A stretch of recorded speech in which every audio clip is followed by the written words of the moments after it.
Recording in progress. Good evening. We welcome you to our Provo Municipal Council meeting this Tuesday, October 7th at 5:30 p.m.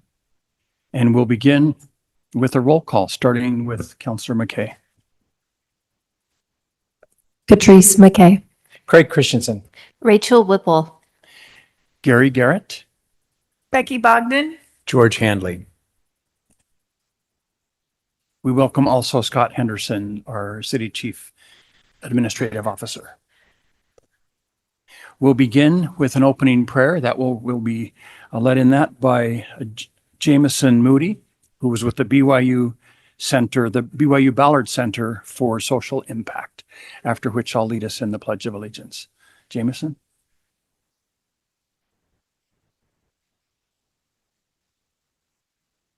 Our dear Father in heaven, we are grateful to be here this afternoon and thankful for this wonderful land we live in, for the community here in Provo, and for all those who dedicate their lives to making this community a great place to live. We're especially grateful for Provo Police Department and for all the officers who have decided to dedicate their lives to serving the community here and keeping us safe. We ask that will bless them and their families. And we ask that we might have thy spirit and a beautiful feeling of camaraderie and celebration this afternoon. And these things we say in the name of Jesus Christ. Amen. Amen. Thank you, Jameson. Please join me in the Pledge of Allegiance. I pledge allegiance to the flag of the United States of America and to the republic for which it stands, one nation, under God, indivisible, with liberty and justice for all.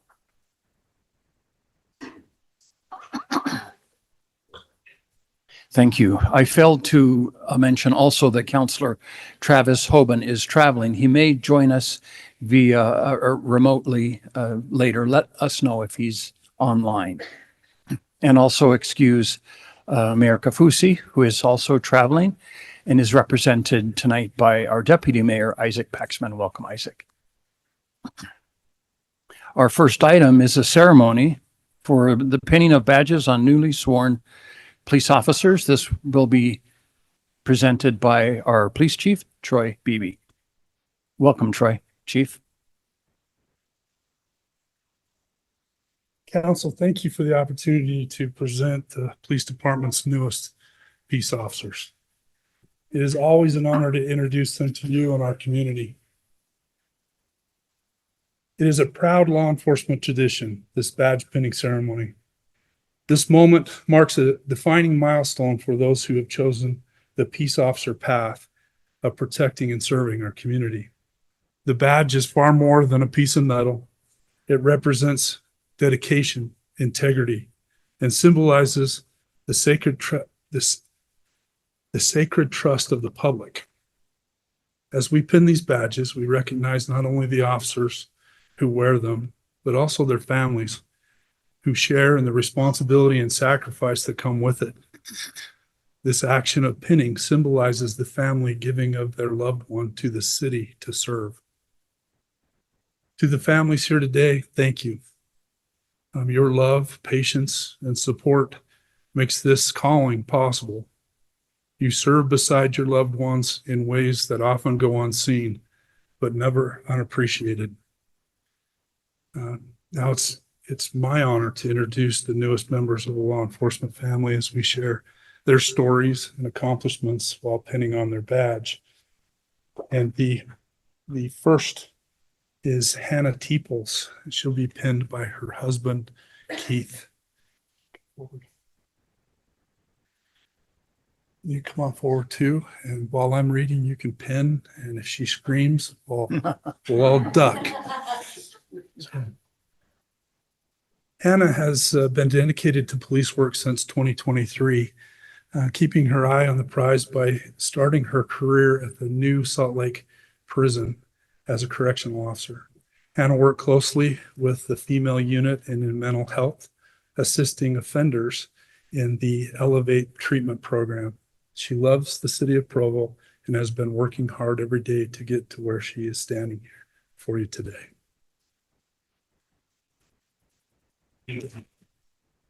Will you stay up here? Next is Stephen Johnston.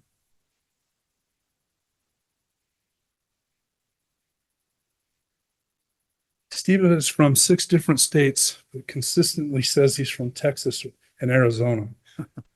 Before moving to Utah, Stephen got his degree in film and television with an emphasis in directing, which surprisingly translates very well to police work due to the need for collaboration and communication.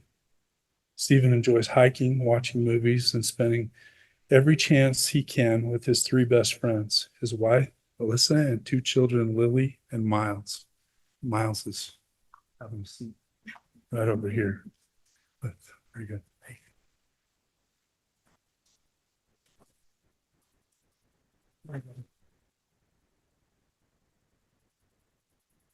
Next is Crystal Coates. And she's going to be penned by her 5-year-old niece, Lennox. I'm excited to watch this one.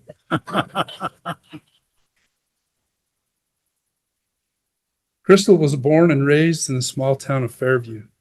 She has a deep passion for service and making a difference, which led her to serve for 7 years in the Utah National Guard. In her free time, Crystal enjoys spending time with friends and family. Most often, you'll find her in the mountains, horseback riding, camping, or fishing. Good job, Lance.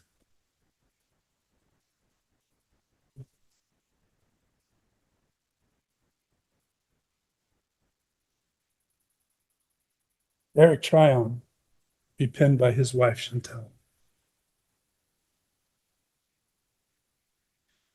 Eric was born in Utah, but will always call Texas home. Eric graduated from UVU with a bachelor's degree in finance and worked for a number of years in that field before joining the department. He has been married for 12 years to his amazing wife, Chantel, and has 3 beautiful daughters. He enjoys martial arts and has been teaching since he was 13.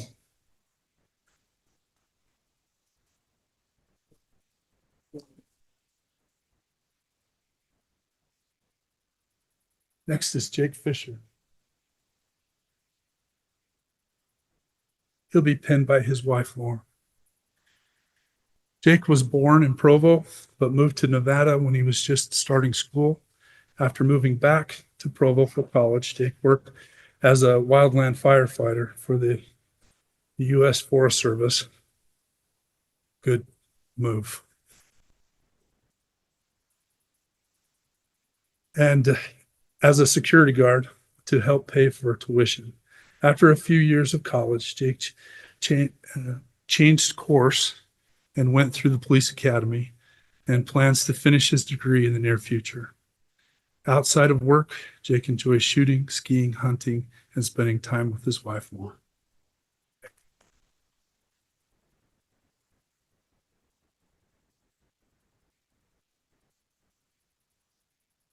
Next is David Hall. David will be penned by his wife, Emily. David is a lateral officer from Orem. He was born in Montana, but lived most of his life in Orem. He married his high school sweetheart and has been married for 25 years. He has 4 kids, a 22-year-old at BYU, a 19-year-old in South Korea, a 17-year-old who loves the American Folk Band. I think they're well-known American Folk Band, and a 15-year-old basketball star. He has been in law enforcement for 15 years. He's excited for his next chapter here in Provo. We're excited to have it.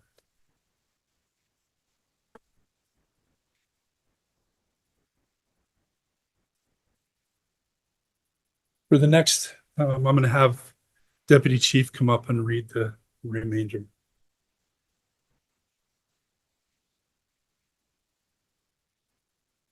Okay, the next one will be Joshua Webster. He'll be pinned by his wife, Danielle.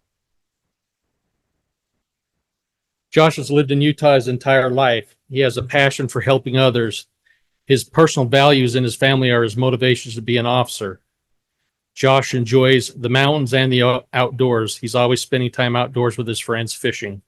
He looks forward to serving Provo City as an officer.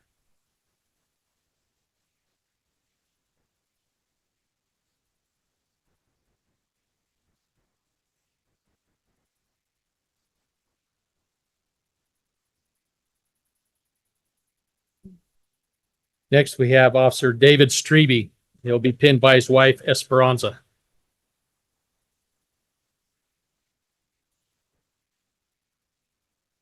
David was born and raised in southern Arizona. In 2015, he married his beautiful wife, Esperanza.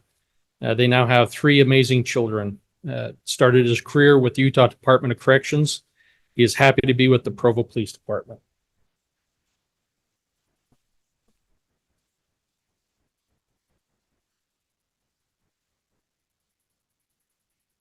Next is Officer Jonathan Blodgett. He'll be pinned by his wife, Josie.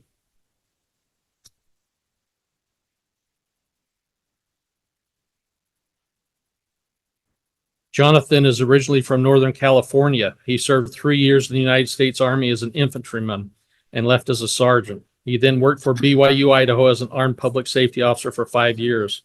During this time, he also earned a bachelor's degree in exercise physiology, minoring in nutrition and fitness prescription. He also spent a short time as a security officer for Primary Children's Hospital. Jonathan enjoys spending time with his wife and their dog, going for long walks, preferably on the beach.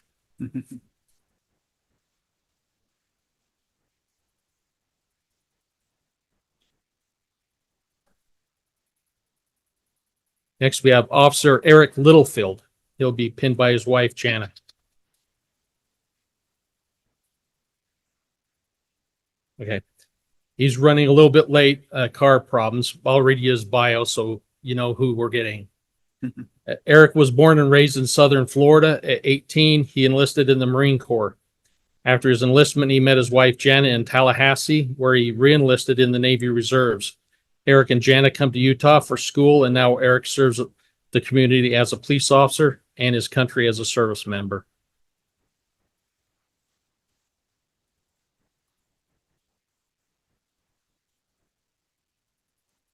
Next, we have Officer Alvaro Nicolia. He'll be pinned by his wife, Jayen.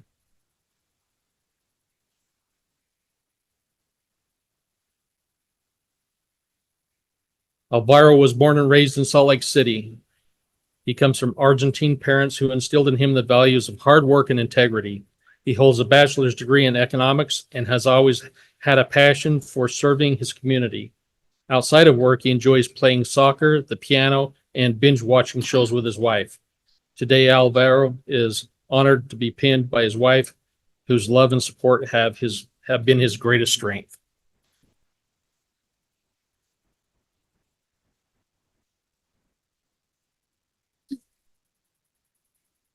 Last but not least, Officer Katie Tillman. And she'll be pinned by her FTO, Austin Nelson. Katie was born and raised in Utah. Before working for Provo, she graduated from the University of Utah with a bachelor's degree in sociology and a bachelor's degree in criminology. Outside of work, Katie loves going to concerts and movies with her family.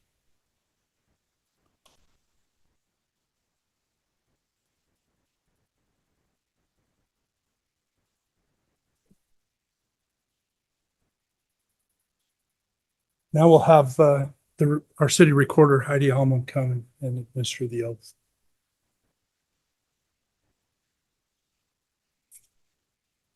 Okay, so just like we've done before, you'll raise your right arm and you'll repeat after me.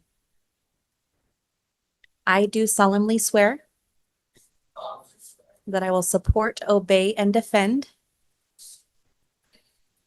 the Constitution of the United States and the Constitution of the State of Utah, and that I will discharge the duties of my office with fidelity. Congratulations.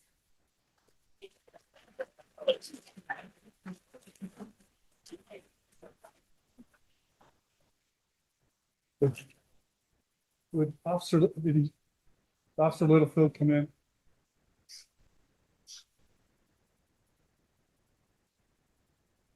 He made it.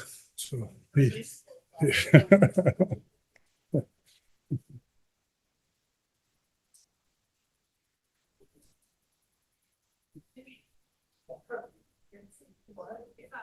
okay, we'll move on. Council, thank you for having us tonight.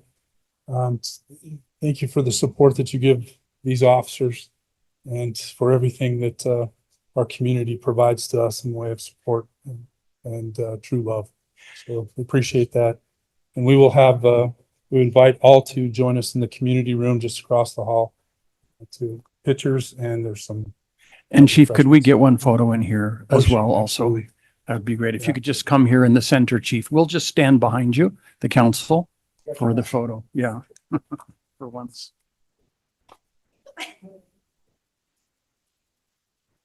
Oh, yeah, there's so many people. Keep it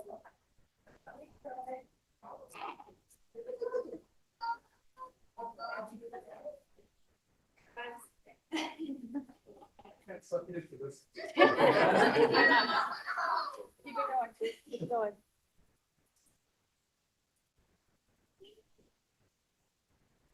Thank you.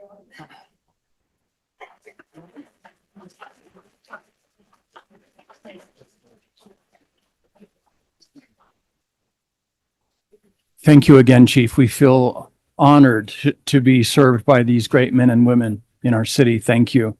And thanks to all of those who came to support these new officers in this pinning ceremony.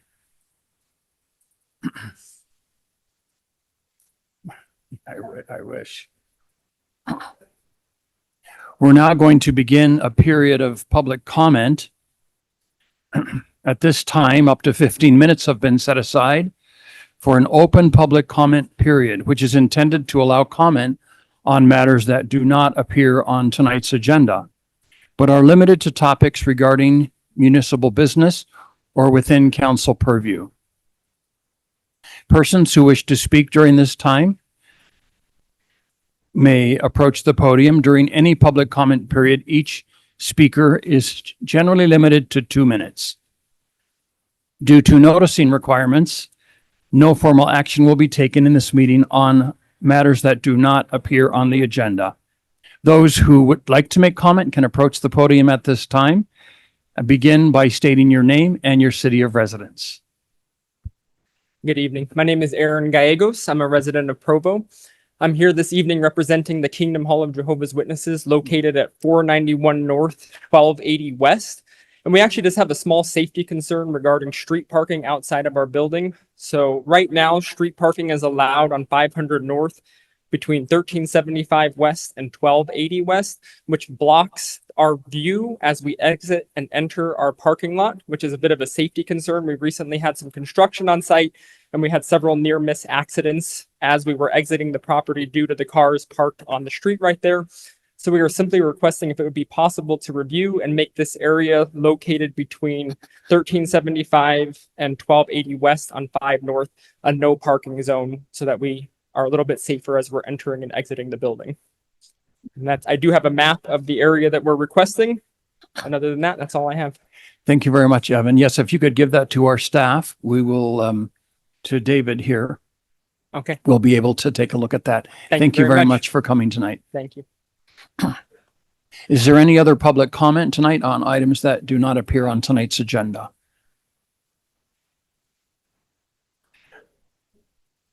If not, we'll close public comment, and we actually are going to now take a recess of this municipal council meeting by unanimous consent, and we'll convene again at 6 p.m. to begin the public hearing on the Recreation, Arts, and Parks tax proposition. So we'll pause until 6 p.m. Thank you.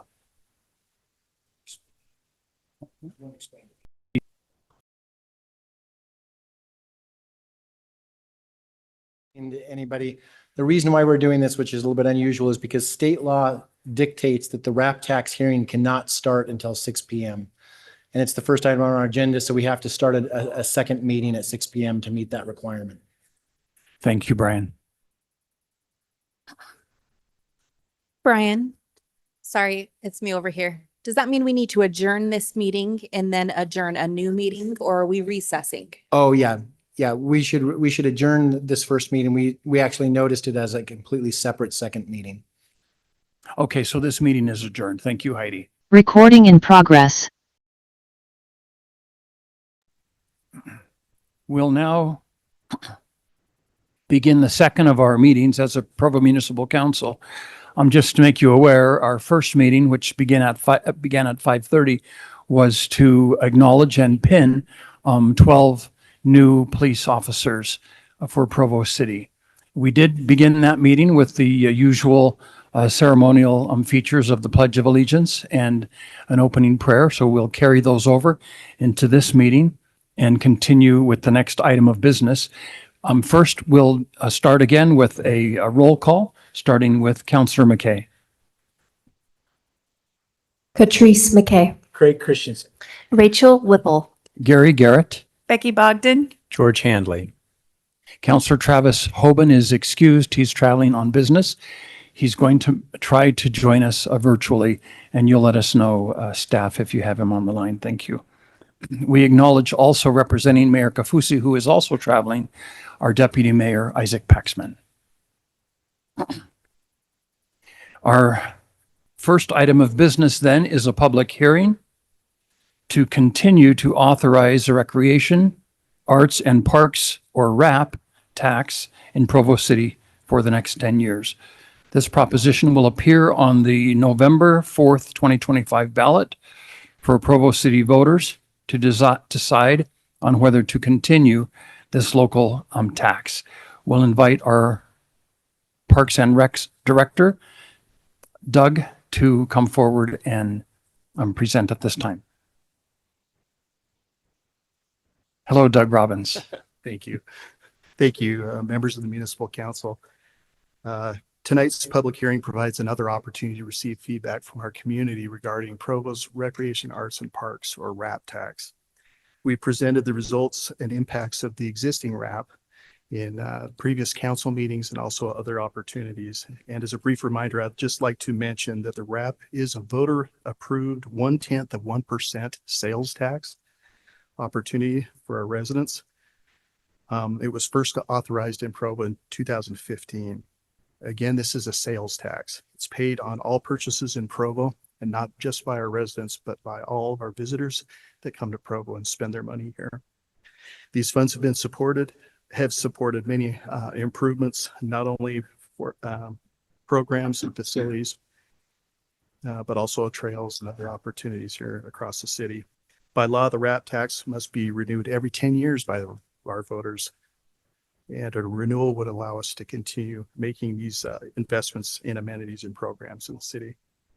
Following strong endorsement from our Provo Parks and Recreation Advisory Board and direction from the City Council, we presented at every neighborhood meeting and to other groups and shared information regarding the RAP and its results.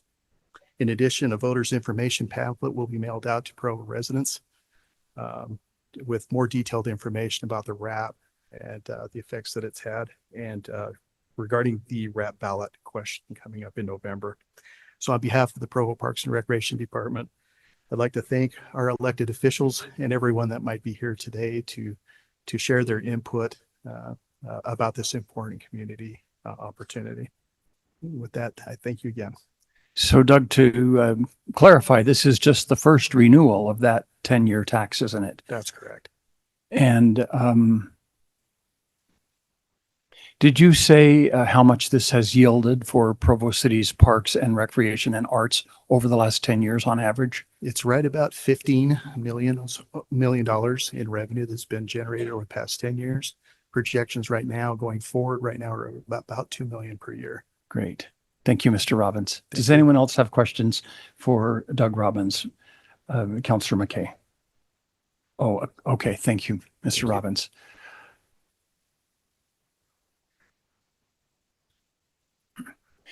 As required by state law, we'll now begin a public hearing for this tax that is set to appear on the November 4th ballot. If there are any here who would like to comment on the proposed ballot initiative, you can approach the podium at this time. State your name and your city of residence.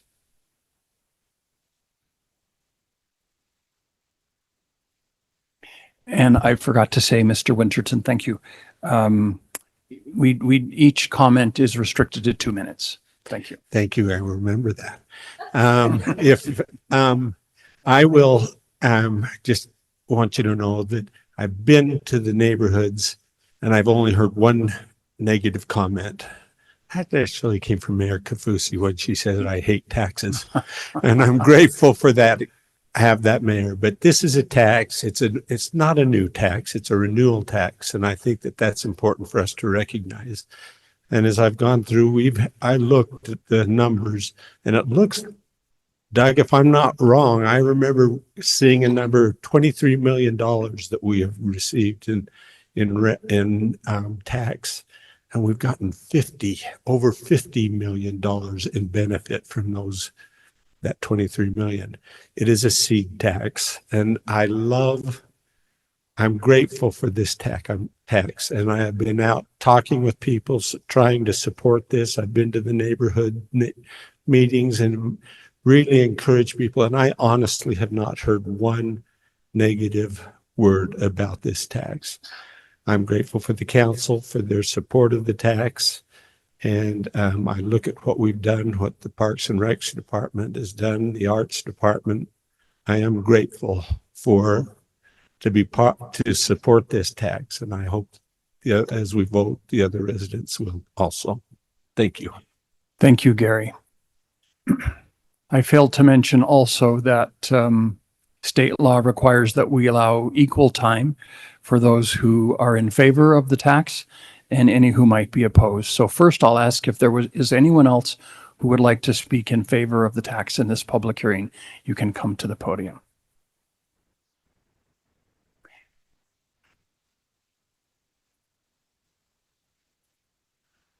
My name is John Payne. I've been a long time resident of Provo City. If there's any one area or 3 areas that I think we can use improvement with, it's the recreation, parks, and arts. So I'm in favor of it, and I think it's a very small incremental change, even though it is a tax. But I think that all participants in Provo City should pay that, and I think that's a good idea. Thank you. Thank you, John.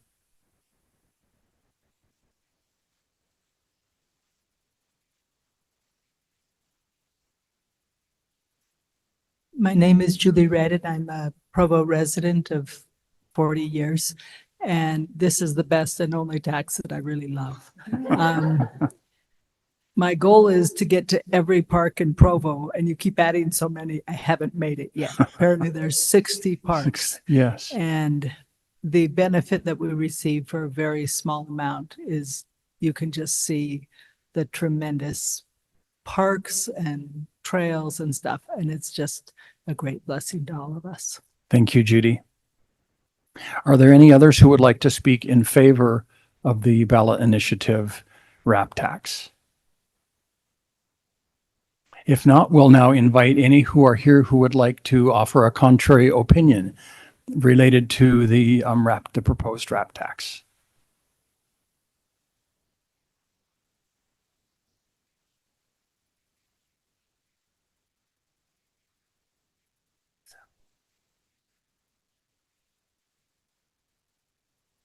If not, we'll close public comment and continue the meeting with our next agenda item. Next, we have a resolution approving and appropriating lease revenue of $520,620.12 in the golf course fund. This will be presented by our golf manager, Brett Watson, and our division finance director, Dan Follett. Or Kelsey. Sorry, I'm not Brett or Dan. They are great presenters, but this is kind of a budget situation. So back in June, the council approved a lease for golf course maintenance equipment. And it went through, everything looked great. And then we went to go add the budget and we realized that the lease resolution didn't have a line in there saying that the council also appropriated budget in association with that lease. And so this is just kind of crossing the T's, dotting the I's, us asking for the budget authority related to that golf course maintenance equipment lease that was already approved. And I can go into more detail about the lease agreement, but I'll leave that up to you if you have any questions. Thank you, Kelsey. We'll see if anyone has any questions. Any questions for Kelsey? Thank you, Kelsey. Thank you. This item is also available for public comment. If there are any who would like to speak to this resolution appropriating lease revenue for the golf course fund, you can approach the podium.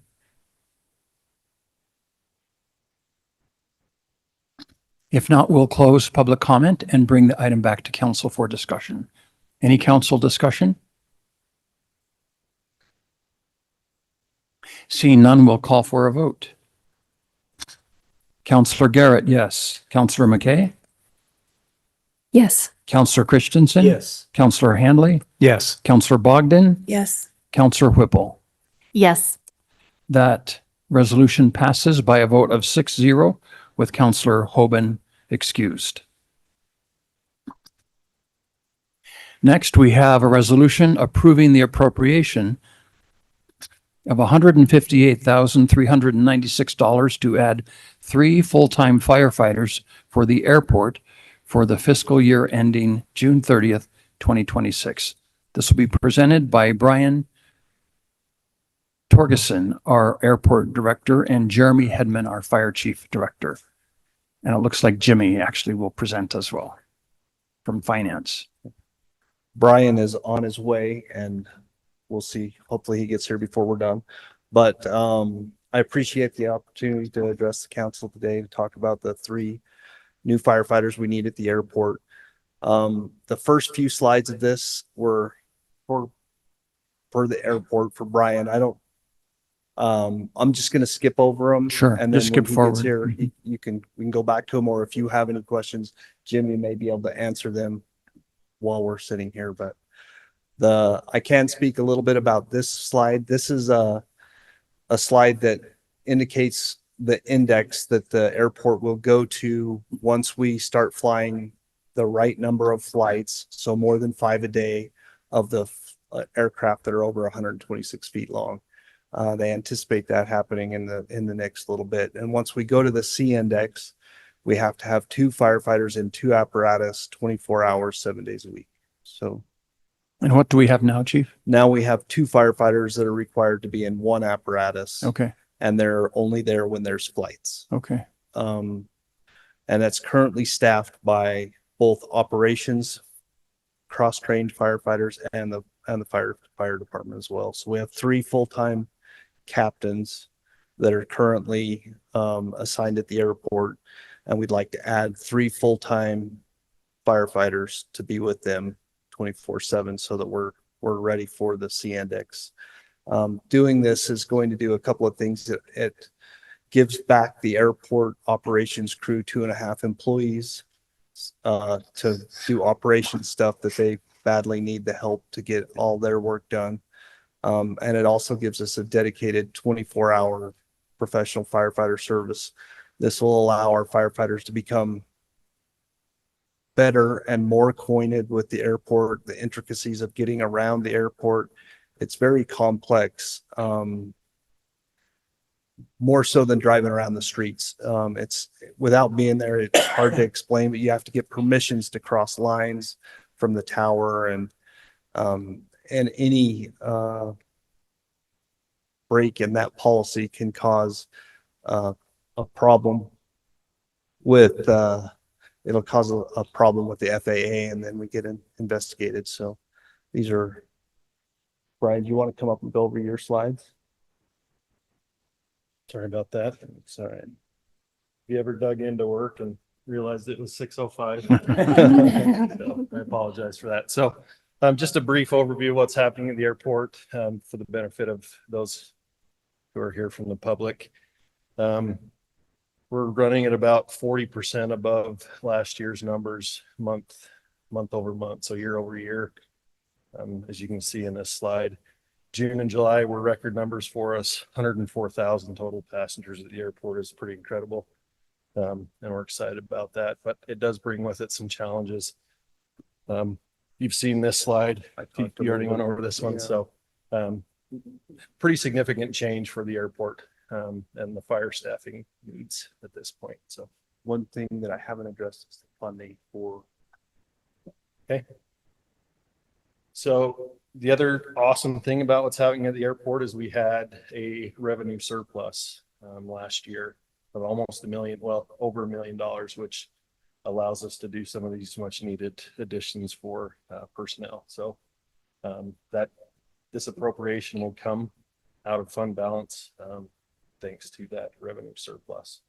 And we anticipate our revenue staying consistent and climbing in this current fiscal year.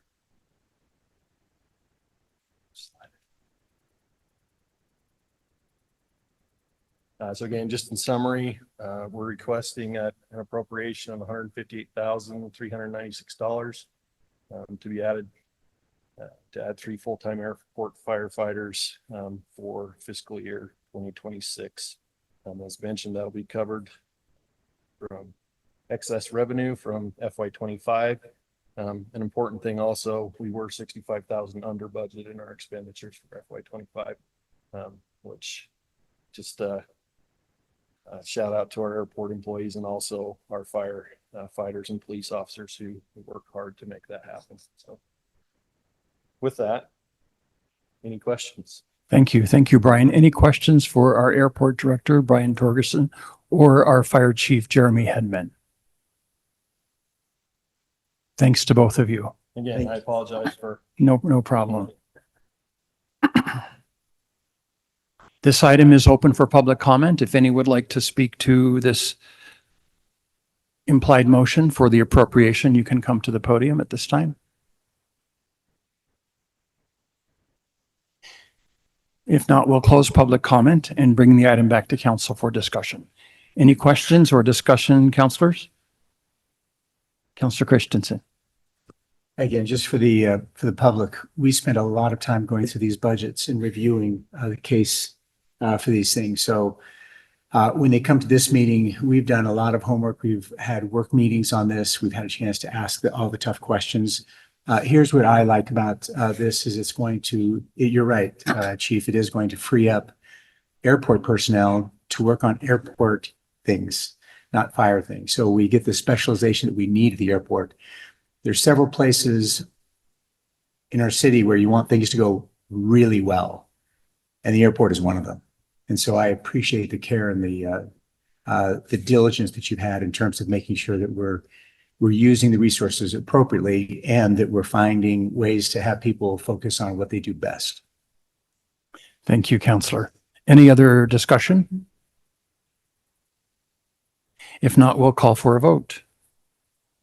Councillor McKay. Yes. Councillor Christensen. Yes. Councillor Hanley. Yes. Councillor Bogdan. Yes. Councillor Whipple. Yes. And Councillor Garrett, yes. That motion passes by a vote of 6-0 with Councillor Hoban excused. Next, we have a series of motions. These are all ordinances related to our general plan adopting various front runner station area plans. There are 4. These will be presented by our city planner, Hannah Saltz. And the first area station plan is at the front runner is at 400, the 400 South Station. Hannah, welcome. Hello. Each of these 4 station area plans need to be voted on. Oh, I don't think I'm. Try that one. How's this? Oh, this Much is better. Yeah. Great. All right. Each of these 4 station area plans need to be voted on individually for state certification, but this late in the process, anything I would say would apply to all of them. So I've gotten permission from council staff to just give one presentation at the beginning, then you can move through the other points of order for the remaining items.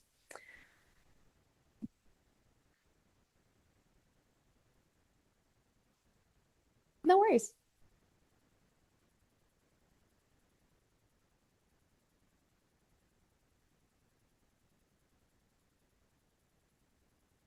I'm happy to jump in while those are being pulled up. These plans have gone through all of the actual approval steps that they need. The council approved approved the plans as to form on July 8th. So this vote is more of a formality. The station area plan board, or Station Area Plan Committee that's facilitated by MAG, that's the mayors of all of the Utah County cities that have to have these station areas, gave unanimous approval for the plans. That is conditional upon your formal adoption tonight. So everyone's approval is conditional on someone else's, but this is the final step. Once we're done here, I will send your final approving ordinances to MAG. They will give us a certification that we will submit with our moderate income housing reports to show that we've completed that. So that's the mechanism for reporting on this, but they shouldn't have to come back to you for a while. Right? And Hannah, is MAG, or Mountain Area of Governments, the ultimate authority, or from there, does it go to the state? It goes to the state. Mountain Land Association of Governments is a facilitating body. They help distribute some state funding for us to hire some consultants. They facilitated a local level approval that was required by the state, and they will continue with funding assistance and implementation. They've said they're going to be ongoing active partners in this, but all of our reporting on the goals will be to the state through the moderate income area plan or moderate income housing plans. Right, here are the various resolutions, ordinances. These have gone through. Just as a quick reminder, the station area plans cover these areas and address these goals. The ones on the left are from the state. The ones on the right are how we interpreted those goals, more or less. The housing goals, sustainability, transportation choices and connection, and access to opportunities. In general, across all of the areas, there's a higher density mixed use residential focus, shifting out with a tapering as we get toward the outer perimeters of these station area radii from the station so that they can integrate with existing land uses around. This is the same rough pattern across all four, but there are individually tailored land use and transportation solutions within each that are addressed in the full plans. If anyone wants more details on them, they are available at provo.gov/planning under the Station Area Plans tab. This is a long process that has been going on for several years. It was actually the first official assignment I was given when I started as a planner, so it's nice to see it wrapped up. We have worked with dozens of partner stakeholders and gotten input from hundreds of members of the public.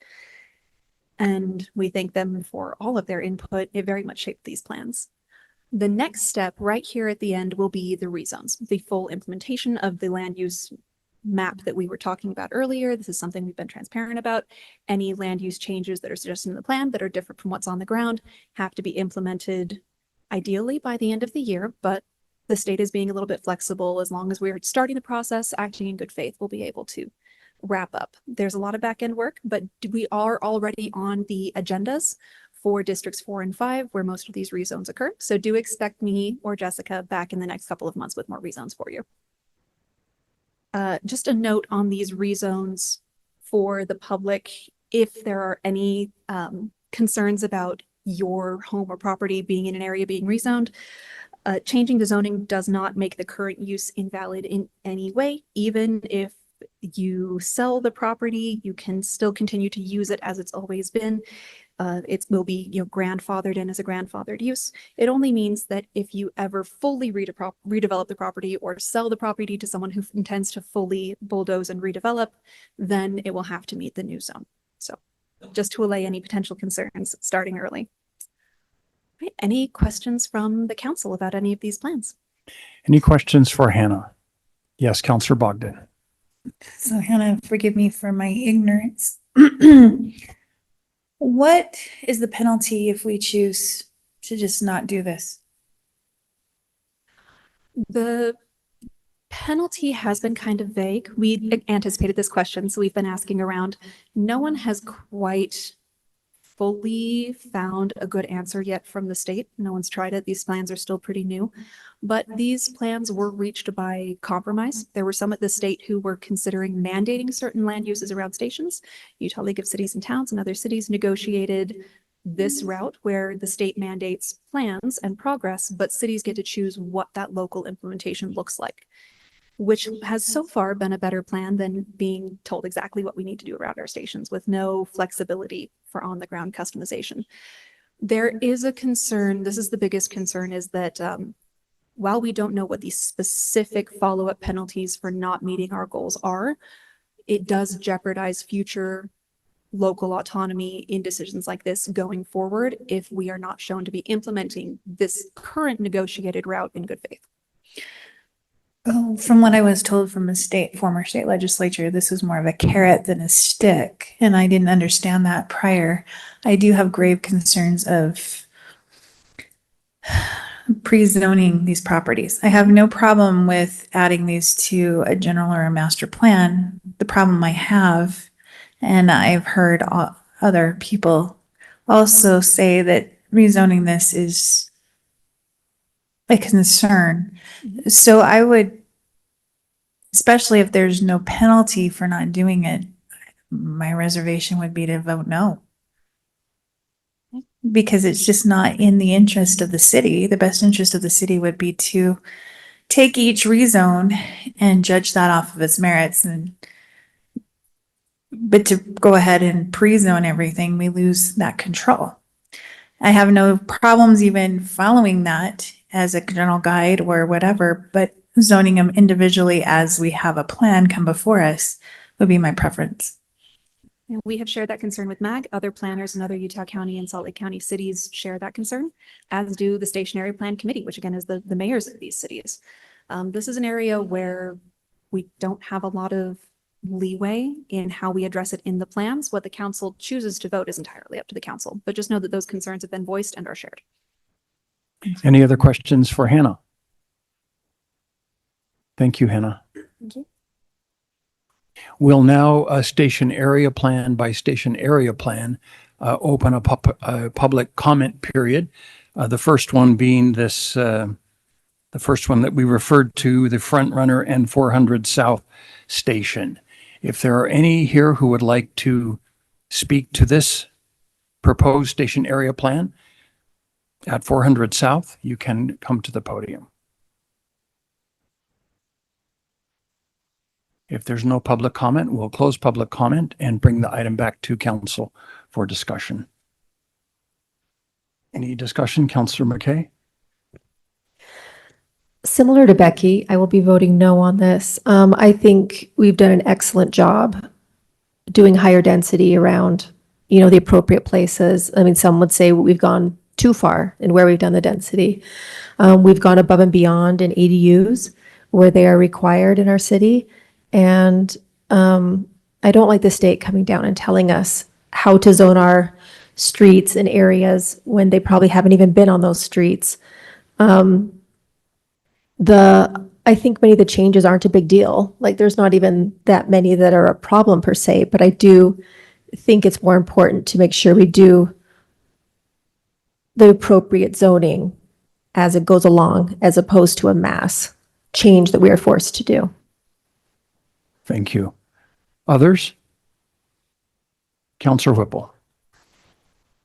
I'm in favor of adopting these. I feel like we've done a very extensive process of gathering public input, thinking very carefully about what would be good for these areas.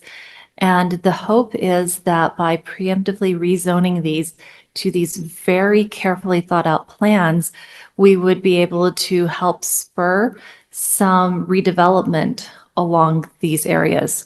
If a property owner or a developer comes in and they know that they have to go through that rezoning process, that's another impediment to having the change made. It takes much more additional time. It costs a lot more money for them. And by withholding this preemptive rezone for areas that we've already indicated that we want to zone, we are saying that we don't trust the plans that we've made to be good, that we don't trust the public input that fed into those plans, that we reserve the ability to micromanage potential projects. And that really is discouraging to people who want to work in these areas. And since all of these area plans are along this this transportation corridor where we want this redevelopment, I'm for it. And I mean, this one is like, I live in this plan area. So I'm not voting for something that just will affect a different part of the city. I'm saying this is the person who lives right here. This is a positive change or potential to have positive changes for my neighborhood, for my district, and for the city as a whole. Thank you. Any others?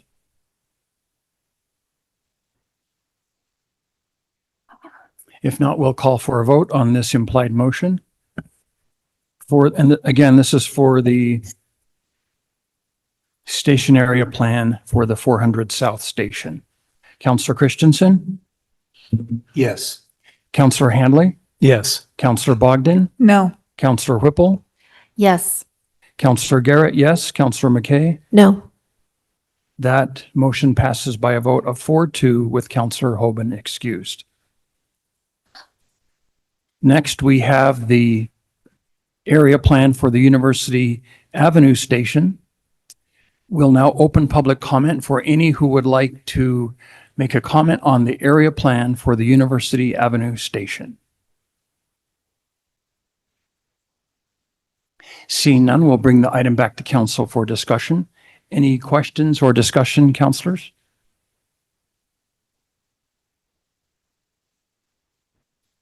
If not, I'll call for a vote. Counselor Handley? Yes. Counselor Bogdan? No. Counselor Whipple? Yes. Counselor Garrett? Yes. Counselor McKay? No. Counselor Christensen? Yes. That item passes by a vote of 4-2 with Counselor Hoban excused. Next, we have the area plan for the Joaquin Station.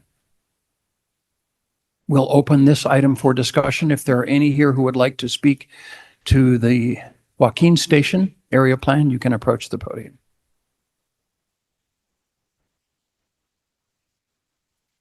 Can you just tell us where the address is? So the Joaquin Station is at 4th West and 7th North. East. I'm sorry, 4th East and 7th North. It's the one just south of BYU campus. There, it's the only one on 700 North, and it's about halfway down the road there. Thank you. If not, we'll close public comment.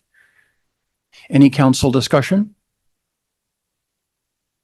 Well, I'm sorry, Councilor Garrett, I just want to express, I mean, I know we're sort of already in the middle of considering each of them, but I just want to express my support for these. I think what I've really enjoyed about them is how much robust input I actually feel like we've been able to make to this, and especially with Hannah Salzel's excellent leadership on this and feedback from the public. I'm very confident that these will be very beneficial to the city. So I know it's an uncomfortable thing maybe to have it instigated from the state level, but I think the spirit of it was in the right place, and I think we've made it something very organically true to our interests as a city. So I'm really grateful for all the public and council input that we've been able to give. Thank you, Councilor Handley. Councilor Christensen? Let me also just weigh in. I also don't like the idea of pre-zoning, except in situations like this. We talk a lot about housing in Provo and about where that housing belongs. And my belief is that high density belongs in these transportation corridors. That's where the high density belongs. So you can't say, well, no density anywhere. It's like, well, then we're going to have high density everywhere. And I think it makes sense to maintain neighborhoods. I think it makes sense to maintain areas, and downtown and these transportation corridors, I think, are a good place to put these. So I too agree with the planning that has gone into this. Again, this has been a very long process. And I acknowledge what's the concern that's been said about pre-zoning. And just as we have a master plan, if we're going to pre-zone high density, this is the right place. Thank you, Councilor. Councilor Bogdan? I would just say I agree with all of that, except for if it's pre-zoned, we have no control over owner occupancy. We have no control over a lot of things. So pre-zoning really, like I said, I don't have a problem with the plan. It's the pre-zoning I have a problem with. I have no problem with this being adopted into the general plan. But to pre-zone all of it along this whole entire corridor, I do have a problem with, especially when one of our goals is homeowner occupancy.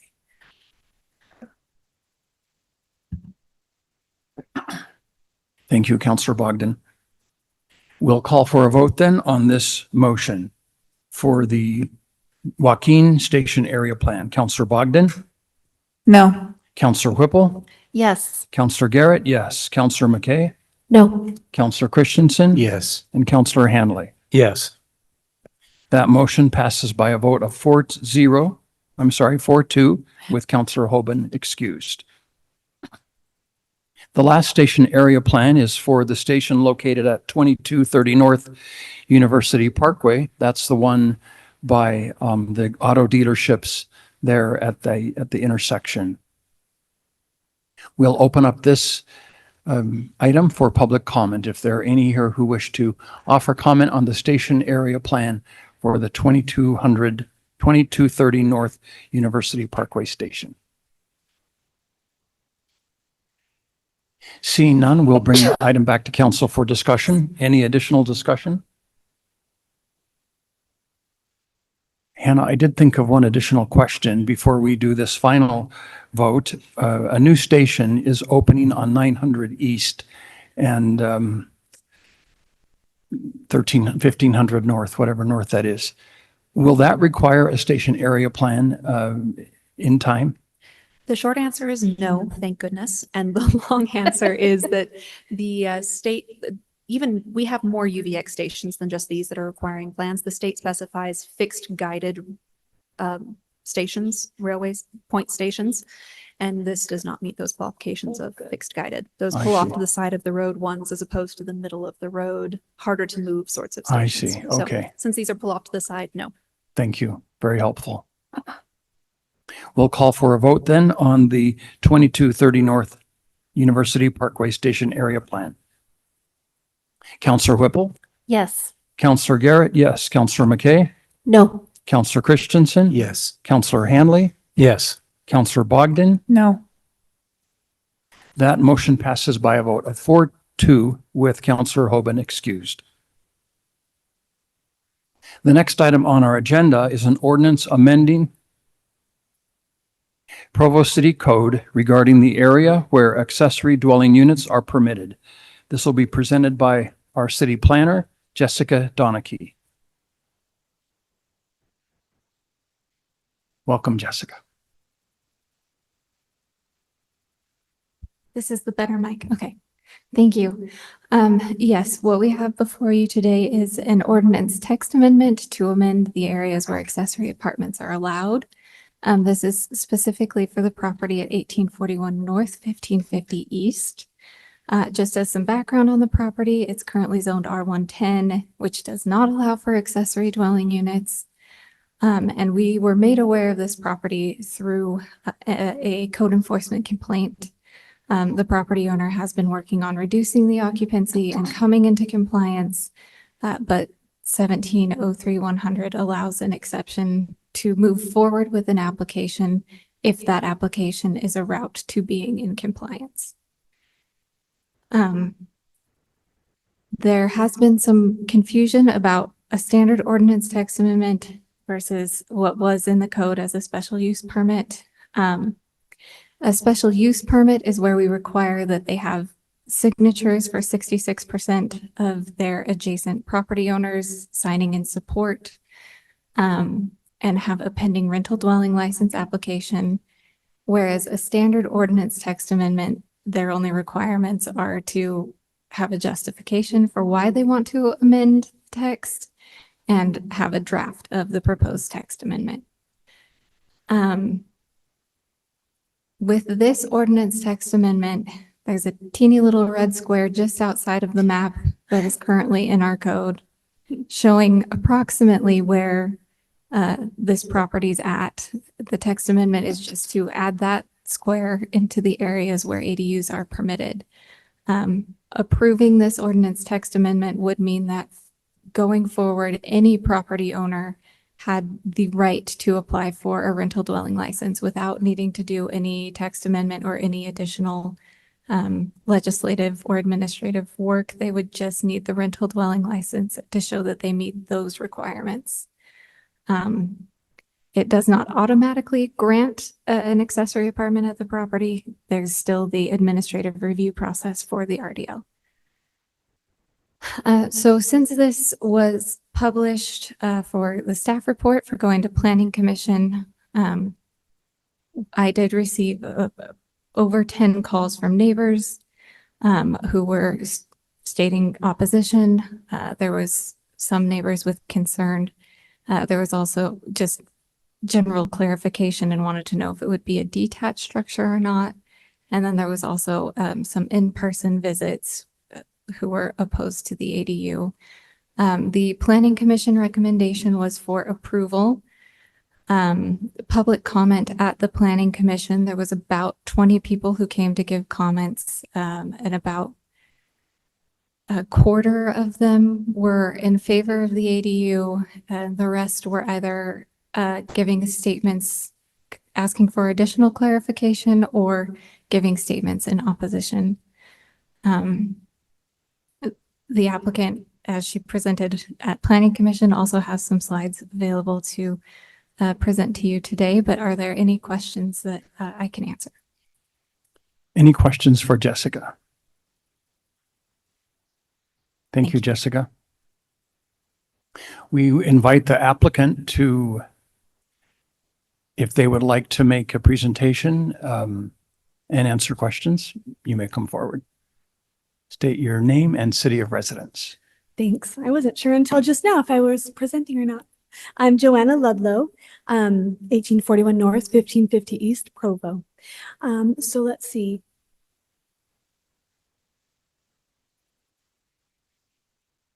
Oh, there we go. Wonderful. For some of you that were here earlier, it was so beautiful and touching to see the officers get their badges pinned on by their family members. Sorry, I'm so glad I was here early. You know, it just reminds us, these are, you know, good people like yourselves, like you city council members and Jessica, who's been amazing at helping us, who dedicate their time and their lives to, you know, upholding the rules and the laws and the ordinances and the codes set forth, that regardless of, you know, class, opinions, fears, drama, you know, we all uphold the same rules set forth, you know, maintain the peace, create order. And we residents like myself come forward and we meet the requirements set forth by the city council. They are considered based off of, you know, whether those requirements are met. And so just quickly, I'll provide some background on this. These look like our notes from the Planning Commission, so it might be a little different. That's okay. So first of all, we love this neighborhood. We lived in this neighborhood 20 years ago in an apartment, and that was a very needed experience for our family. We were newlyweds. There were wonderful legacy residents that lived there, and it was just such a wonderful experience to be able to work with them. You know, they really needed our youth. For a lot of the youth programs, and they were so excited to have young people in the neighborhood. It was really life-changing. We made some lifelong friends while we were there, and we really wanted to come back to this neighborhood, and we've worked really hard to be able to get there, and we're not going anywhere anytime soon. We're planning on staying there indefinitely. So our kids know they're inheriting this house. There's no getting out of it. Anyway, but it is, we know it's going to be very difficult for our kids to, you know, find affordable housing someday. And, you know, 60% of the Provo constituents are renters, and we really want to do this the right way, legally, carefully, in alignment with Provo's housing goals. And as you might know, there are a handful of apartments in this neighborhood already, and that's been the same for decades. It hasn't really changed too much in all that time. Either basement apartments, guest houses, even some that sent in opposing letters actually have illegal basement apartments and Airbnbs. So it's, you know, there are a handful. And so the other thing is, you know, many of our dear neighbors who are over 60 can already have basement apartments. They have that possibility. The only difference is we're not over 60. And the difference is that we want ours to be legal. And we don't want to fly under the radar. We want to do it right. We tried to address our neighbors' concerns. Many oppositions, we really tried to listen to what those were. Many are based on fear, misunderstandings, assumptions, things like that. And we value them as a person and want to put their fears to rest. So we've tried to provide as many facts as we can for this. We don't want to change the neighborhood. This ADU would not change broad zoning over the neighborhood. It'll only bring our one lot into compliance. And as the city enforcement statement says, the goal is to bring residents into compliance, not to punish. So that's exactly what we're trying to do. Let me see if I can find the right slide here. There we go. All right. So the Planning Commission, as many of you were there, specifically said this is exactly the kind of property the ADU code was designed for, built in 1967 with a separate living space. So it already fits every ADU requirement, no structural changes needed. See if I can go the right direction here. We've tried to do everything right to make it safe, just as the city council members have requested and sought for safety for the apartments rented. Just like, you guys have the safety standards for the residents over 60, right? So that's pretty important. We have the private entrance and, existing kitchen, like that's all been there for a really long time. Let's go to the parking. I think I already passed it. We have ample off-street parking. It only requires 8 spaces. Requires 4, and we have more than 8. We have more than enough spaces, so we meet that requirement. Many neighbors' concerns with that their kids would not be safe on the roads here. And when speaking to a civil engineer, he said that the impact of traffic from one apartment would be like 0.0001 car per hour. And our neighborhood, our street specifically has sidewalks down both sides. And I have 5 kids. Like, I'm just as concerned as everyone else that my kids are safe, and this one apartment doesn't pose any risks there. So you can see the parking there at the house. Let's see. These are the slides from the Planning Commission, which are great, but we do have a page from the manual, from the traffic manual, specifically stating that it's not going to add any more traffic. We did find a great research study done in Ogden that shows it does not, ADUs do not decrease property values. And we have been able to increase our property values since we've been there, working hard, sweat equity, over $350,000 in 2 years. We've increased our property value, got an appraisal just this month. And our neighbors who put their house up for sale last year had it listed much lower, weren't able to sell it. These are direct neighbors. And then they were able to list it earlier this year, and we were able to sell it for about $40,000 more than what they originally listed for because of the improvements we've made to our property. So we've really tried to help improve everyone's property value. And so this fear that it's going to decrease property value is not necessarily founded. It was very difficult to get this rental, to get to this process. So the idea that there's going to be a precedent set, and I clarified this with Councilmember McKay and with Jessica, that this one ADU approval or this text ordinance amendment approval will not make it easier for anyone else to get an apartment in the neighborhood. So it's not setting any precedents in that respect. And it will be the same case by case basis. They'll have to come before you. We know that the process of doing the ADUs is not pretty. I know that a lot of you have concerns about how this process is, this pathway. You'd like to have it changed. Maybe you want it to go back to how it was, or you want to make future changes. And there's a lot of concerns, or maybe we should come in with more than one neighbor and have a group of neighbors approved all at once. There's a lot of things that we've heard in this regard, but the truth of the matter is that this is the only pathway available right now to have a legal ADU at this property. It's not about the people, it's about the property. And yes, there's lots of changes that we might want to make, but that's not what's up for voting today. It's just, does this property meet the requirements? And so we have we've met all the requirements. Try to find this slide here, maybe not. So we've invested a lot in this home. We're not going anywhere. I know owner occupancy is a big deal, and Councilmember Bogdan mentioned that. That's really important to have owner occupants here, and we feel that is a lot more important than just a home that's just completely being rented out. We have a few of those in our neighborhood and they sit vacant for months. This home is not a target for investors. And those slides are not here because they are part of the new presentation.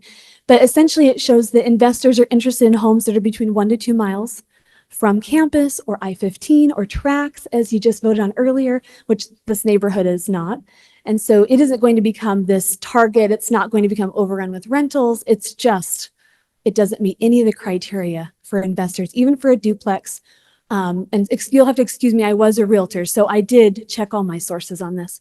But investors are interested in, even in a duplex, between 650 and 800,000. And the median price per house in this neighborhood is between 800,000 and 1.2 million. So it's really out of reach. If the worst should happen, we put our house up for sale tomorrow, an investor isn't going to jump in and say, all right, I'm going to fill it full of renters and it's going to be a duplex, because it doesn't meet the walkability and the bikeability and the flat terrain and the easy access to shopping that investors are looking for. They're just not looking for that in our neighborhood.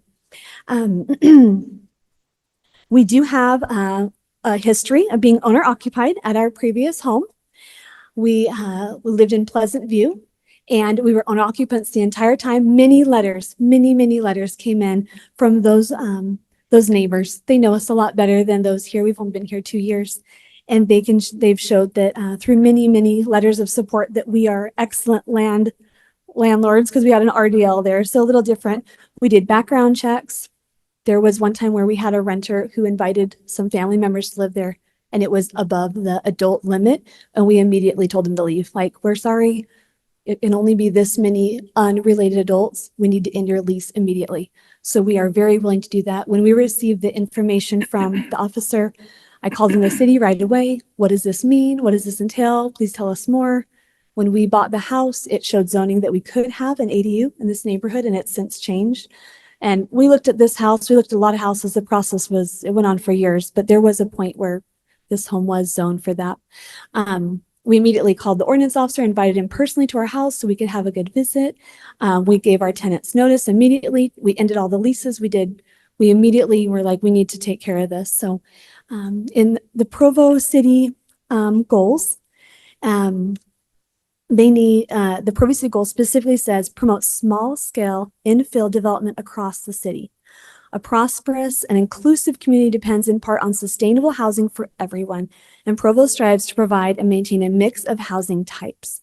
Accessory dwelling units can improve housing attainability by increasing the number of residents through infill development. So this is exactly the kind of gentle, slow, gradual city council and city oversight to make sure that it's done correctly.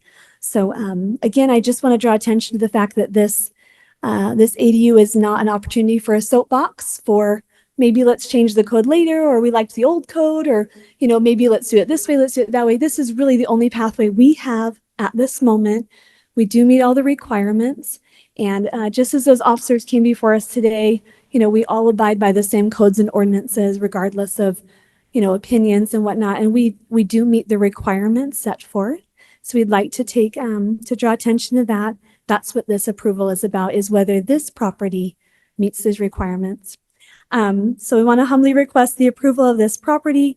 We would love to be able to provide a place for other people who want to be in a neighborhood with other families. I was more lonely in my whole life than when we lived in a student ward, because everyone was a newlywed and there weren't any families. It just wasn't the same as when we lived in this neighborhood when we were first married.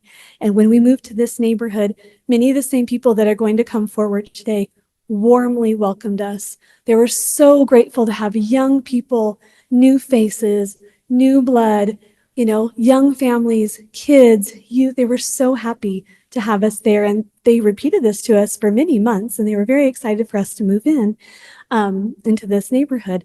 And they say the same for newlyweds and young families that move in. And we do have a few that are living in basement apartments. So our neighborhood, as a legacy neighborhood, it does need young people. And it's very expensive to live in these neighborhoods. And like we said, we've worked hard to be able to do that. And we would like to provide the opportunity for maybe some other families who'd like to have that opportunity to be in a good neighborhood. Thank you for your time. Appreciate you guys. Did you have any questions? Thank you, Joanna. Are there any questions for the applicant? Thank you again. Yeah, thanks. We'll now open this item for public comment. We have whatever time is necessary to listen to as many of you as would like to come forward. Each will be restricted to just 2 minutes. We will listen respectfully and considerately, and I know all of you will do the same. We'll invite you to refrain from applause. We know there are opinions on every side of this issue, so we'll just all listen respectfully of one another. So those who would like to speak can come forward at this time, approach the podium, state your name and city of residence. Hello, my name is Raleen Beckham Walleen, and I'm from Provo, and I live in the Oak Hills neighborhood. My family home was one of the first homes built on the hill just above the old Provo Temple. As a recent member of the Provo City Planning Commission, I listened to the meeting a few weeks back, and I know how it works, and I know that they were anxious for it to come to you for review. So I don't think they were, yes, we love this. I just know how that works. I'm grateful this issue is finally being addressed. It's long overdue, and our neighborhoods need resolution. Residential zoning plays a crucial role in shaping the character and functionality of our communities. Provo has spent decades designing these zones to balance growth with livability. But now with the constant push for exceptions to ADUs, that balance is unraveling. I am witnessing it firsthand in my neighborhood and ones close by. The result has been confusion, frustration among neighbors, and an ever-increasing burden of enforcement, which will only continue to grow if this is not addressed. When families choose a neighborhood, they do so with expectations. I purchased my family home from my family because I loved growing up in this neighborhood. I love the neighborhood's character, its safety, its sense of community, and its family-friendly atmosphere. Those values matter. Single-family zoning promotes stability and continuity. It encourages residents to feel more invested in their homes and their neighborhoods, often resulting in longer-term residency and a stronger sense of belonging. Single-family zoning is and should remain a cornerstone of Provo's residential planning. This is not about shutting people out or saying, not in my backyard. It is about protecting neighborhoods that were established with purpose. Why were single-family neighborhoods created in the first place? Single-family zones were created to preserve privacy, stability, and a sense of belonging. They encourage residents to put down roots, to invest in their homes, and to stay long-term. That continuity builds stronger neighborhoods. Provo is already doing its part when it comes to providing housing in the state of Utah, but in the rush to meet demand, we need to preserve the integrity of our residential zones. Please do not sacrifice. Thank you, Raleen.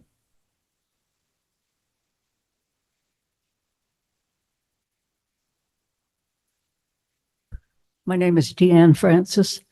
I have lived in the Oak Hills area in 3 different homes since 1963.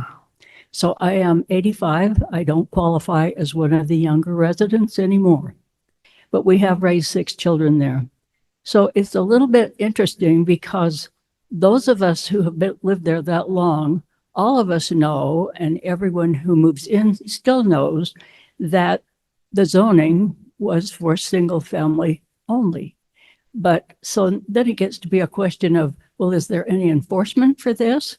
Apparently not, because we have 4 or 5 other families doing this without any exception. They're just doing it. We had a near catastrophe the other day when I was out walking.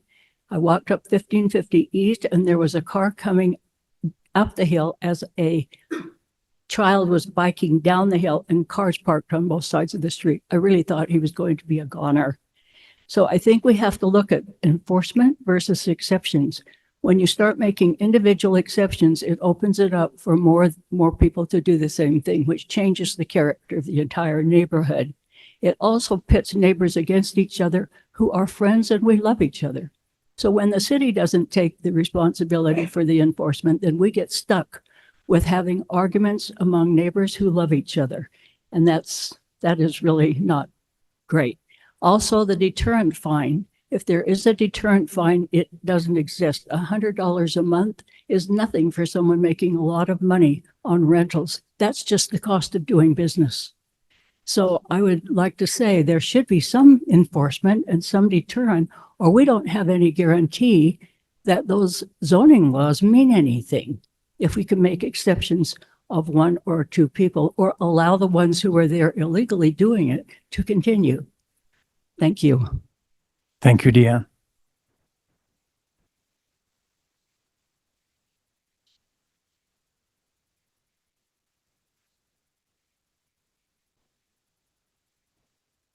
Hi, my name is Sarah Ashby, and I live at 1685 North, 1500 East.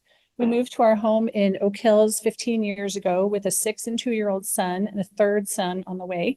We wanted to raise our kids where they could be safe biking, skateboarding, and throwing a frisbee in the street. Like many of our neighbors, we very intentionally bought a home in a neighborhood zoned for single family homes and no ADUs. We wanted to live on a street that wasn't overcrowded with cars, where the neighbors drive carefully because they know our kids are outside playing. Our boys spent most of their young lives outside and often in the street because our street does not have sidewalks. They are now teenagers and can still be found biking and skateboarding in the street. I want to maintain the things that we love about where we live. The current process incentivizes code violation and benefits violators. This case shows that if you want a legal ADU, you should rent illegally until you're reported, then pursue the legal path with the help of city staff while continuing to violate the code and collect rent. I would like a process that incentivizes code compliance. Spot zoning is an inefficient way to increase housing. The Ludlow ADU provides housing for 3 students. It has taken hours of resident, city staff, and city council time for the possibility of 3 rental spots and many very unhappy neighbors. Spot zoning alters the character of our neighborhoods established by Provo's longstanding zoning ordinances, which strongly influence where people buy homes. As such, any decisions to alter zoning in these neighborhoods should be determined by majority opinion of the neighborhood. I have a list that now has more than 75 neighbors who oppose this. Exceptions to zoning ordinances decrease the diversity of living options in Provo and compromise communities. I believe Provo will benefit long-term by continuing to be a city where many options for families, including neighborhoods with single-family homes. Thanks. Thank you, Sarah.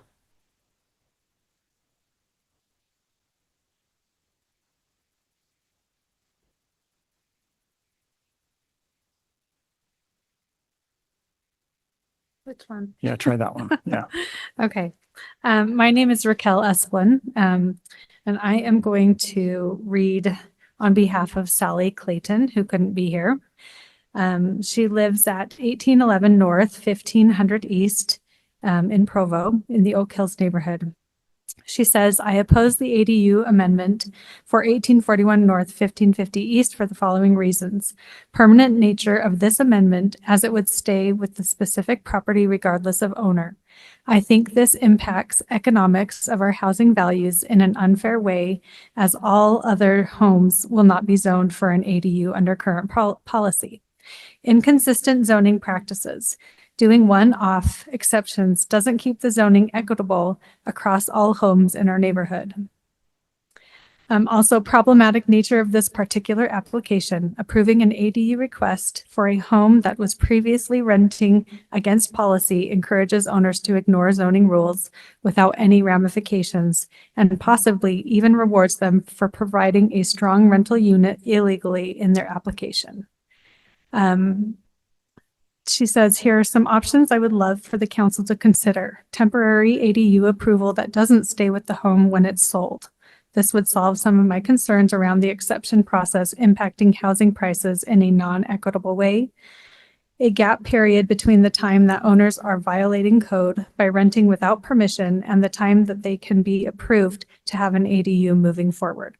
Zoning changes for ADUs that take into consideration the majority opinion of a neighborhood. This would include collection of neighborhood opinion by the city and not from ADHOC petitions for or against ADUs obtained by residents. I just want to add my input as Raquel Esplin that I agree with what my neighbors have said and what Sally has said. Thank you, Raquel. Extend our thanks to Sally, too.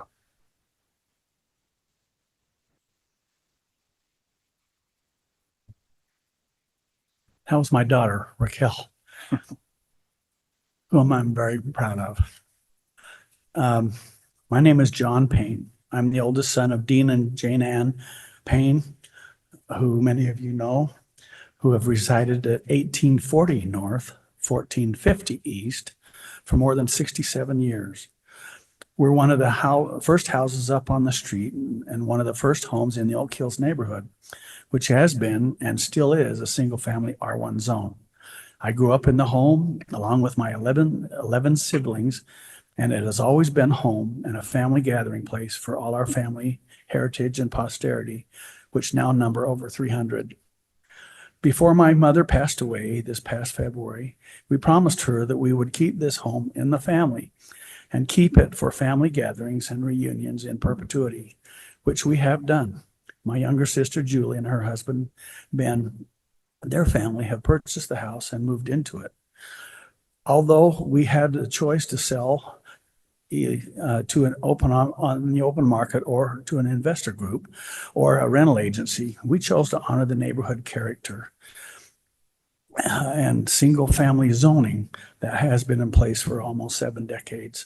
As a real estate agent and property manager, I've understood that zoning was, by law, a strict set of ordinances, requirements, and restrictions by which cities and neighborhoods could expect the governing bodies to respect the neighborhood character, provide peace, safety, family values, as well as a similar economy as it relates to property values and neighborhood cohesion.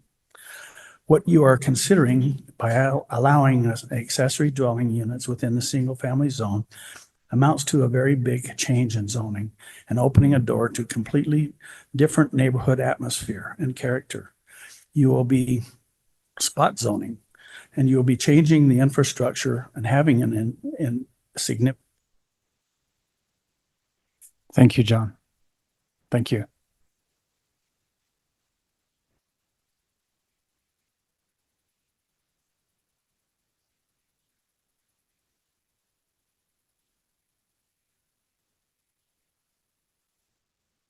Good evening. I'm AJ Ludlow, co-owner at the property, so Provo resident also. So we don't feel the decision tonight is complex or political, but it should come down to one thing only. Does this property meet the requirements for an ADU under current city code? And we believe the answer is yes. So our home was built in 1967 with a fully separate living space, its own kitchen, entrance, parking. Exactly the kind of design the Planning Commission described as the type of home the ADU code was created for. We meet every requirement: owner occupancy, off-street parking of over 8 spaces, more than double the requirement, proper square footage, safety setbacks, compliance with ADU ordinances. We don't believe this ADU approval would set a precedent, doesn't open the door for other properties because each individual property still needs to be evaluated, reviewed, and processed in the same manner, which is frankly quite difficult. So I can't see that many people doing it. But we've also lived in Provo for decades. We're raising our kids here. We've invested everything into this house, not as investors, but as permanent residents. At most, we may rent the space for a few years when it makes sense to do that, since we have 1,800 square feet that we can lend to a family that needs it. But in the future, it'll be our own kids, our own family members living there. So I know some are frustrated with this process, but we support improving it, but it's really the only process we have, and we're trying to comply with everything that we can throughout this. And the home was built in 67. It was zoned single family decades ago. The needs of the city have changed over time. We're in a housing crisis. Houses have a hard time selling here because they're so expensive. And young families have a hard time finding places to live as well. We feel that this approval would really help meet the needs of the city at this time. Thanks. Thank you, AJ.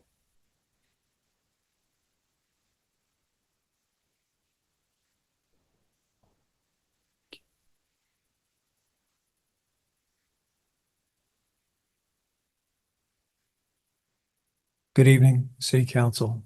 I'm Mike Stouter. I live on 1785 North, 1500 East in Oak Hills. I went to the Planning Commission meeting for this issue a few weeks ago, and I was really taken aback. I've never been to one of these things before. So I'm a little nervous and a little intimidated, but that at the planning commission, one thing that stuck out to me was those folks were really pulling their hair out, trying to figure out what to do with the ADU issue. And so they talked about all the time it took, the difficulty, the complexity, so on and so forth. So I really didn't know anything about this issue. So I just did a little bit of cursory research. I'm a retired academic, so unlike you, I have the leisure of time. You don't. You have to make decisions. I understand that. So just a couple things. Somebody brought up a little bit of history, and so I would like to ask the council if they could just maybe raise a few more questions before they make a decision about this. And so one question I had, what was the original intent of the original ordinance? How did this come about in the first place? Certainly there's a history here. And I'd be curious if any of you folks know this history and what was the purpose of that? Looking at my time, 33 seconds. Then the second one is this assumption, there's kind of a blanket assumption that ADUs are somehow an unalloyed good for the community. And all you have to do is look at the news in San Diego regarding ADUs, and it's a holy mess. That's, you don't have to look too deeply and you'll see that. And then, wait, gotta get my notes. I got 10 seconds. The third one is that if you look at the economics of this, just very quickly. Thank you, John. Thank you for your preparation. I will acknowledge also that we have Councillor Hoban on the line as well. Councillor Hoban, we're doing public comment right now. We'll have council discussion soon.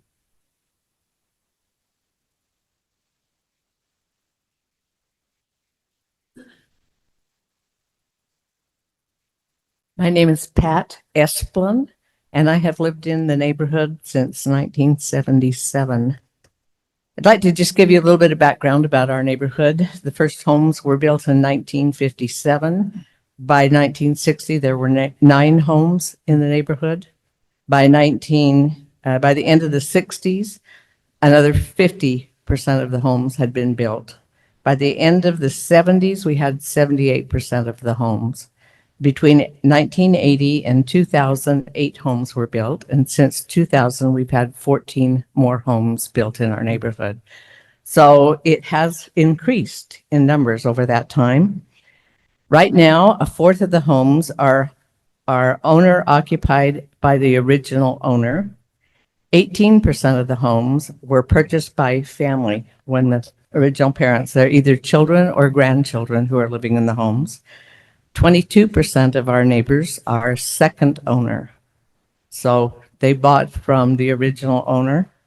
And 4 of us have lived in multiple homes in the neighborhood.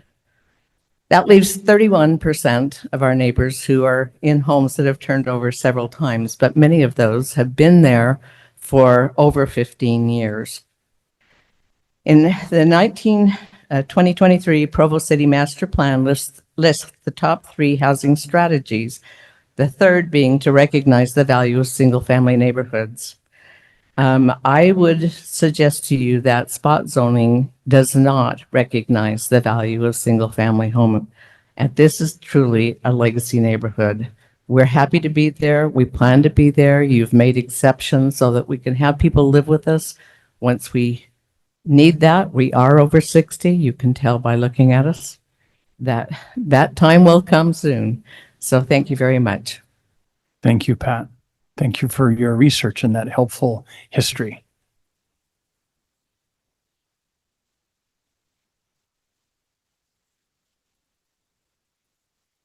My name is Greg Taylor. I have only lived in the neighborhood for 30 years, but my wife is a Clark and her family were some of the original builders on the hill. And so that's why she wanted to live in that neighborhood. And we specifically chose to live in a neighborhood that was a single family resident neighborhood. I didn't get married till I was in my 30s, and I lived in legally zoned rental units until that time. Mitzi Collins is one of our neighbors. We understand from Mitzi that you have turned down qualified accessory dwelling units around in the Uncle Bud's Park, which is just, one street north and one street west of where my home is. And we understand that you've already this year voted down 2 accessory dwelling units in that Uncle Bud's Park neighborhood. So I would just encourage you to I would encourage you to vote the same way that you voted earlier this year on accessory dwelling units in the Oak Hills neighborhood. Thank you. Thank you, Greg.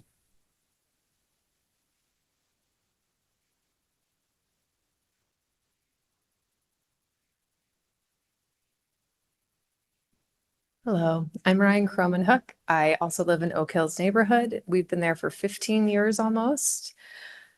We previously lived in Provo, in a different part of Provo that allowed for rental units. And we had a wonderful experience there, but specifically chose to leave that area and move into a neighborhood that was single family dwelling as our kids got older, so that we would have the type of community where, as you've heard, people stay. We know each other. We care about each other. And in the almost 15 years that we've lived there, this is the first time I have seen neighbors pitted against neighbors. And it's heartbreaking. And I hate it. I think we all do. And unfortunately, that's the process that has been provided. And so I ask that you turn down this application, that we stop the advent of neighbors wanting to go against the zoning and the rules that are in place and bullying each other to get what they want by pushing it through the city. I ask that you help maintain the peace of our neighborhood by turning down this application. We're really grateful for council for all that Provo provides, including the zoning laws, because it has allowed our family to live the way that we have wanted to live for the last 15 years, and ask that that be continued. Thank you. Thank you, Ryan.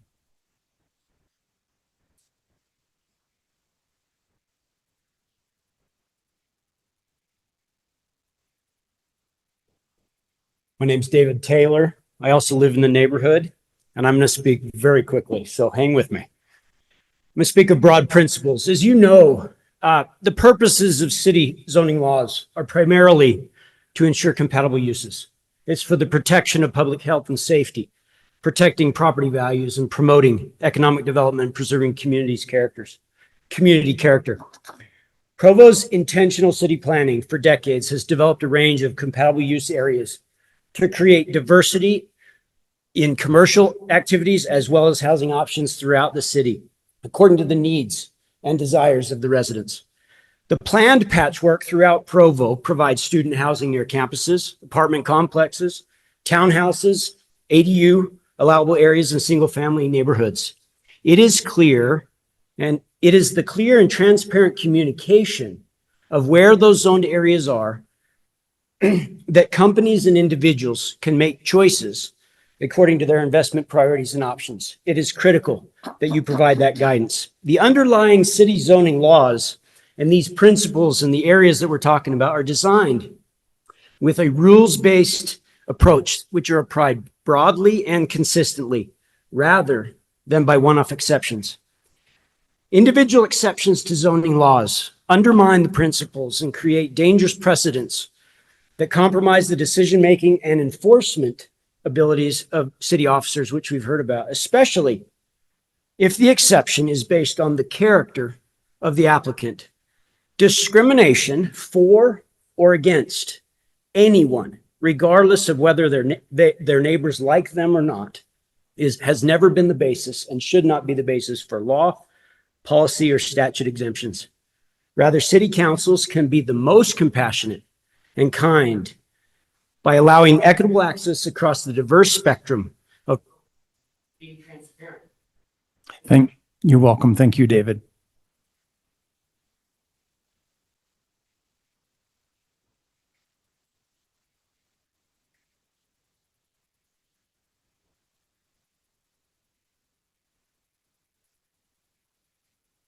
Hello, my name is Ruth Clegg and I live on 1500 East.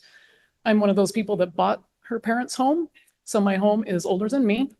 I moved from Washington DC. I had to convince my husband that Provo was a great place to live. And he's like, I don't know, I like crowds, but he loves it now. And he wants that single family home feeling. He likes that we know our neighbors and we've known them for years. I moved back about 10, 11 years ago.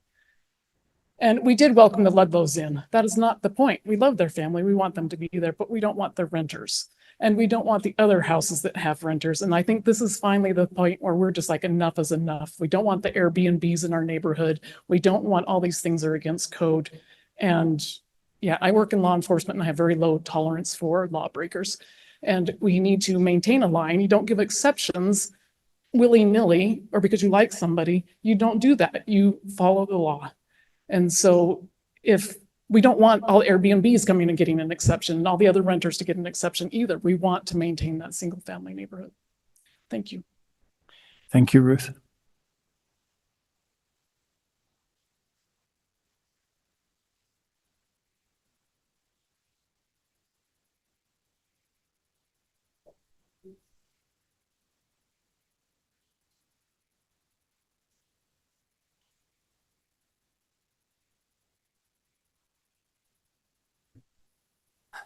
I'm a Santiago. I believe in diversity. I are one. I just want to introduce something that we might have forgotten that's happening, and it has happened. You know what's been in the past. You know what's about the future. You know what's happening now. 1550 East, where I live, and where our family of seven for a long time, is now a commercial rental of space zone. A rental of space zone with rooms available on any floor for a week, for a month, for 6 months, for a year. You can rent space on that street, and that violates you know what. It's that simple. My neighborhood of 53 years is fractured. It breaks my heart. Friends accusing friends. It doesn't feel good. It needs to be resolved. You can resolve it. It isn't hard. Thank you, Mr. Santiago. Could you tell us your first name? I'm sorry. If you said it, I didn't hear. Just call me Frankie. Frank? Thank you. Hi, my name is Josh Esplin. Sorry you have to hear from yet another Esplin. I did not prepare any facts or figures, just that I am one of those individuals like Ruth who grew up in the neighborhood and moved away for school, started a family, got married, came back, wanted to live in Provo. At the time, couldn't afford it, right? Bought in Spanish Fork. There were lots of kids, tons of kids everywhere. An opportunity came up to purchase the home that I grew up in. And at first I was like, well, I don't know about that. That's pretty close to family, but we decided that we did. And part of the reason was all these people here, especially Frank, right? So that my kids could be able to be a part of that community, right? And so we've raised our kids in that neighborhood, on the street where I used to throw the football to myself and wait for cars to pass and then get back in the street and play again. And so, you know, the idea of, well, one exception after another, I noticed the other day that I have a very, very large crack on my driveway. And I hadn't noticed it before, but it started not as a large crack. It started as a small fissure, right? And grew and grew. And that's the problem here. And I think that everybody's very eloquently put the issues, and would hope that you would deny this application, this request. Thanks. Thank you, Josh.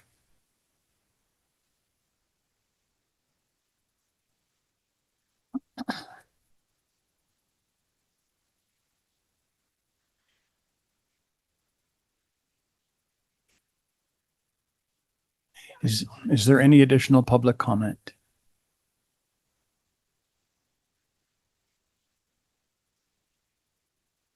Hello, my name is Michael Stevens. I'm a Oak Hills resident. I've lived there for 15 years and I've been a neighborhood chair for 12 years. I want to use some of my time for audience participation. So if members of the audience could stand up if you're here for the Oak Hills issue at hand. Actually, we're that's not going, no, Oh, sorry. okay, all right. Yeah, yeah. So, okay. So We're then I'll- happy to listen to as many as would like to approach the podium. Okay, sounds good. Thank you. I just want to share some numbers then. So it was shared earlier that 25% of people who spoke to the Planning Commission supported the ADU.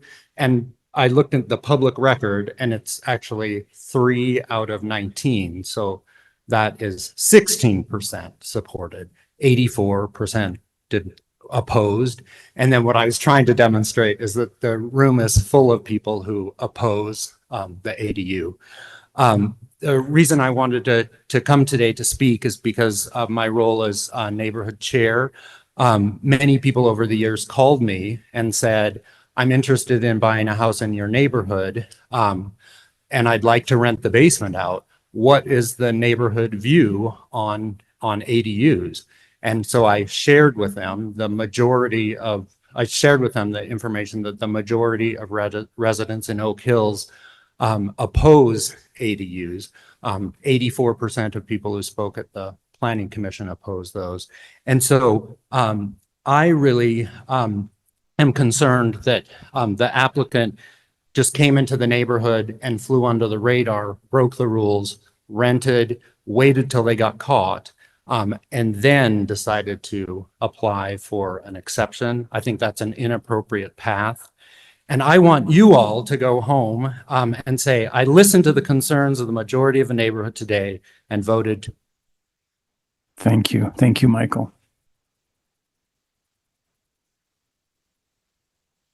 I'm Maggie McIntosh. I live in this neighborhood as well. I don't have a large speech, but I feel like I just sat there and listened to you approve, for out of 5 parts of Provo, 2 of them are now zoned for high density housing. Our neighborhood isn't.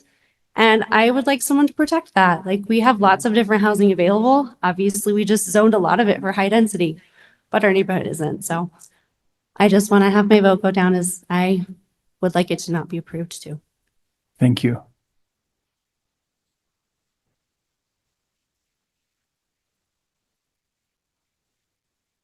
Took me a while to get the courage to come up here. A little bit of social anxiety. My name is Stephanie Haas, and I live on the same street as the Ludlows. And as Pat mentioned in some of her statistics, I guess I fall underneath some of them. I had the privilege of buying my grandmother's home. We've been there for several years. I am the second owner. I did not grow up here in Provo. I didn't think Provo would be a long-term place for my family, but there's something truly exceptional and wonderful about the character of this neighborhood. And now it's a place I can't imagine ever leaving. How wonderful it is that I have neighbors here, because I bought my grandmother's home, who have been there for the milestones of my life. And now I get to be there for the milestones of their children and grandchildren. And even recently, I got to attend the baby blessing of a great grandchild of a neighbor that has been a part of my life. I think there are certain anchor points in a community, and I feel like Oak Hills is an anchor point. I think keeping it at its current designation and not allowing ADUs and protecting this very rare, very special neighborhood would be wonderful for very many families and families to come. Thank you. You're welcome. Thank you, Stephanie.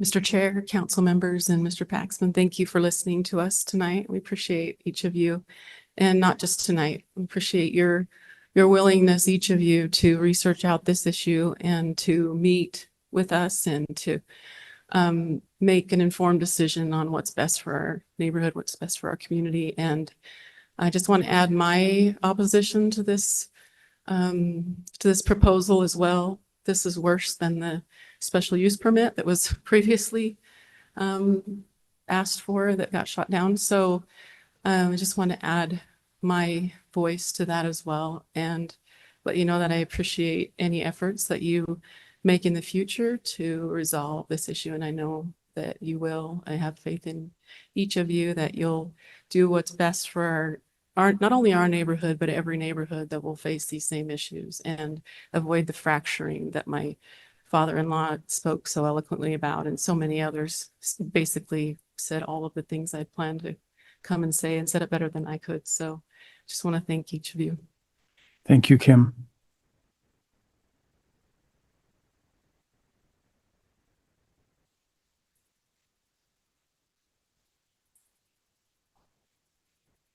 For the record, that was Kim Santiago.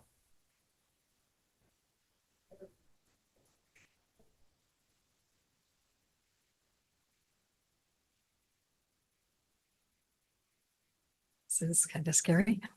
My name is Catherine Thomas. I live at 1831 North, 1500 East of Provo. I live directly behind the Ludlows. We moved here about 10 years ago. My husband and I were in California for 28 years, and we came back to take care of his parents and live in their basement to help them until they passed away a couple of years ago. At that time, we purchased their home, and so we fall into that category too. But growing up in California and seeing all the different diversity and everything else, we wanted to be in Provo, where my husband had grown up, and how we had family close by, and we knew the neighbors and we knew everybody around us.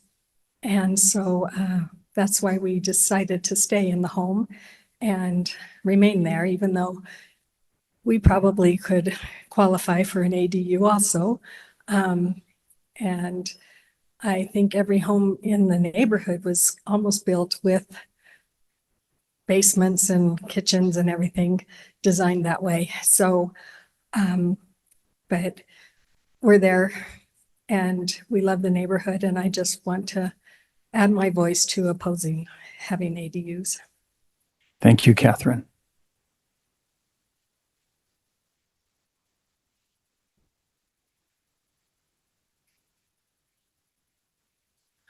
My name's Jim Woodard. I live in Provo, just down the street from the Ludlows. We've been there for about 16 years.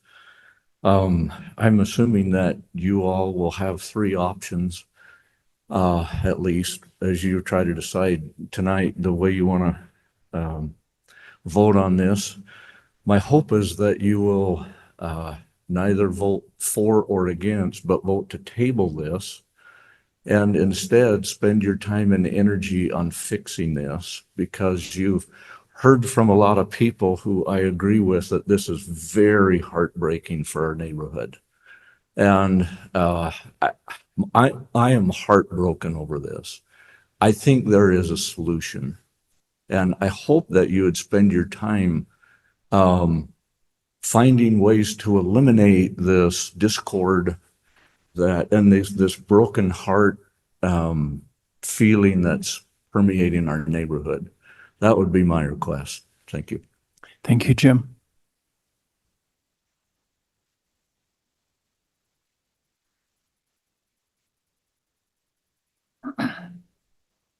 Is there any additional public comment? We thank all of those who have taken the time to organize your thoughts and come and share your thoughts and represent your position on this important topic. We're now going to take just a 5-minute recess and then reconvene the council for discussion. Thank you. I'll begin by asking if Councillor Travis Hoban is online. I got a text from him that he's in a rural area. Councillor Hoban, are you able to participate in this part of the discussion? Are you online? Yes, I am. Can you hear me okay? Yes. Okay. Thank you, Travis. So we'll now bring this item back to the council for discussion, questions, clarification, anything that they'd like to relay at this point. Counselor Bogdan. Okay, I want to take a stab at some of this. I think I'm just going to speak for myself, but I know counselors here. For one, hearing how amazing your neighborhood is, it makes me want to live there, right? Pretty amazing neighborhood where people love each other, they look out for each other. And I realize our mistake of this ADU application process. And this is something that we've talked about for the last couple of weeks. And so 2 weeks ago, we did make a motion in our work meeting to get rid of that piece of code that would tear neighbor up against neighbor. And then today in our work meeting, we are looking at other options. Legal has told us that that'll give us 2/3 of the way there. We have another third of the way there. And so that's what we're reviewing. We've asked our staff to go ahead and look into that and bring that back. So I just wanted to make you guys aware that we hear you, we understand you, we understand that this was a bad process, and I apologize that we did put the neighborhood through this, but we are working on making this a different process and not as nightmarish as it's been. I am one personally that would rather see a neighborhood as a whole come together and not do spot zoning, house by house by house by house. I'm really strong on that, and I think my comments, even the last meeting, are still the same. And my thought process has not changed on that. But I do want to make it clear to everyone out there that we have heard you. We do recognize that the process was horrible for the applicant and for the neighborhood. I mean, it wasn't easy for the applicant, I'm sure, either. And we will be fixing this process. Thank you. Thank you, Counselor Bogdan. Counselor Handley. Yeah, I want to share a few thoughts as well. I first of all want to express thanks to everyone who's written, phoned, and communicated with me and the council over the last while. I've had some very valuable conversations with many of you, including the Ludlows. I want to express my gratitude to them. I spent some time in their home and was very grateful to understand their perspective, which I think is a very reasonable one. I do have some issues that I'll talk about here in a moment, but I want to make sure that they understand I respect their courage actually to do what's right, which is to go through this process, that you didn't have to do that. And on behalf of everybody here who's expressed heartache over the division, I share that. It was heartbreaking to hear from everybody about it. It's just something I know that we value as a community, not only in this city as a whole, but this is my neighborhood, and I love everyone in it, and care very much for the sense of community. So I'm sorry that, as Councillor Bogdan mentioned, that our process was less than perfect. That helped facilitate some of that division and tension. So we have been listening, and we're trying to address some of those things. I also need to be upfront. I mean, I've talked to a number of you. I've been very supportive of expanding accessibility to access to accessory dwelling units for a number of reasons, which I don't want to bore you with in entirety here. But at no point do I want to cause division, and I recognize that there are some complexities to this issue.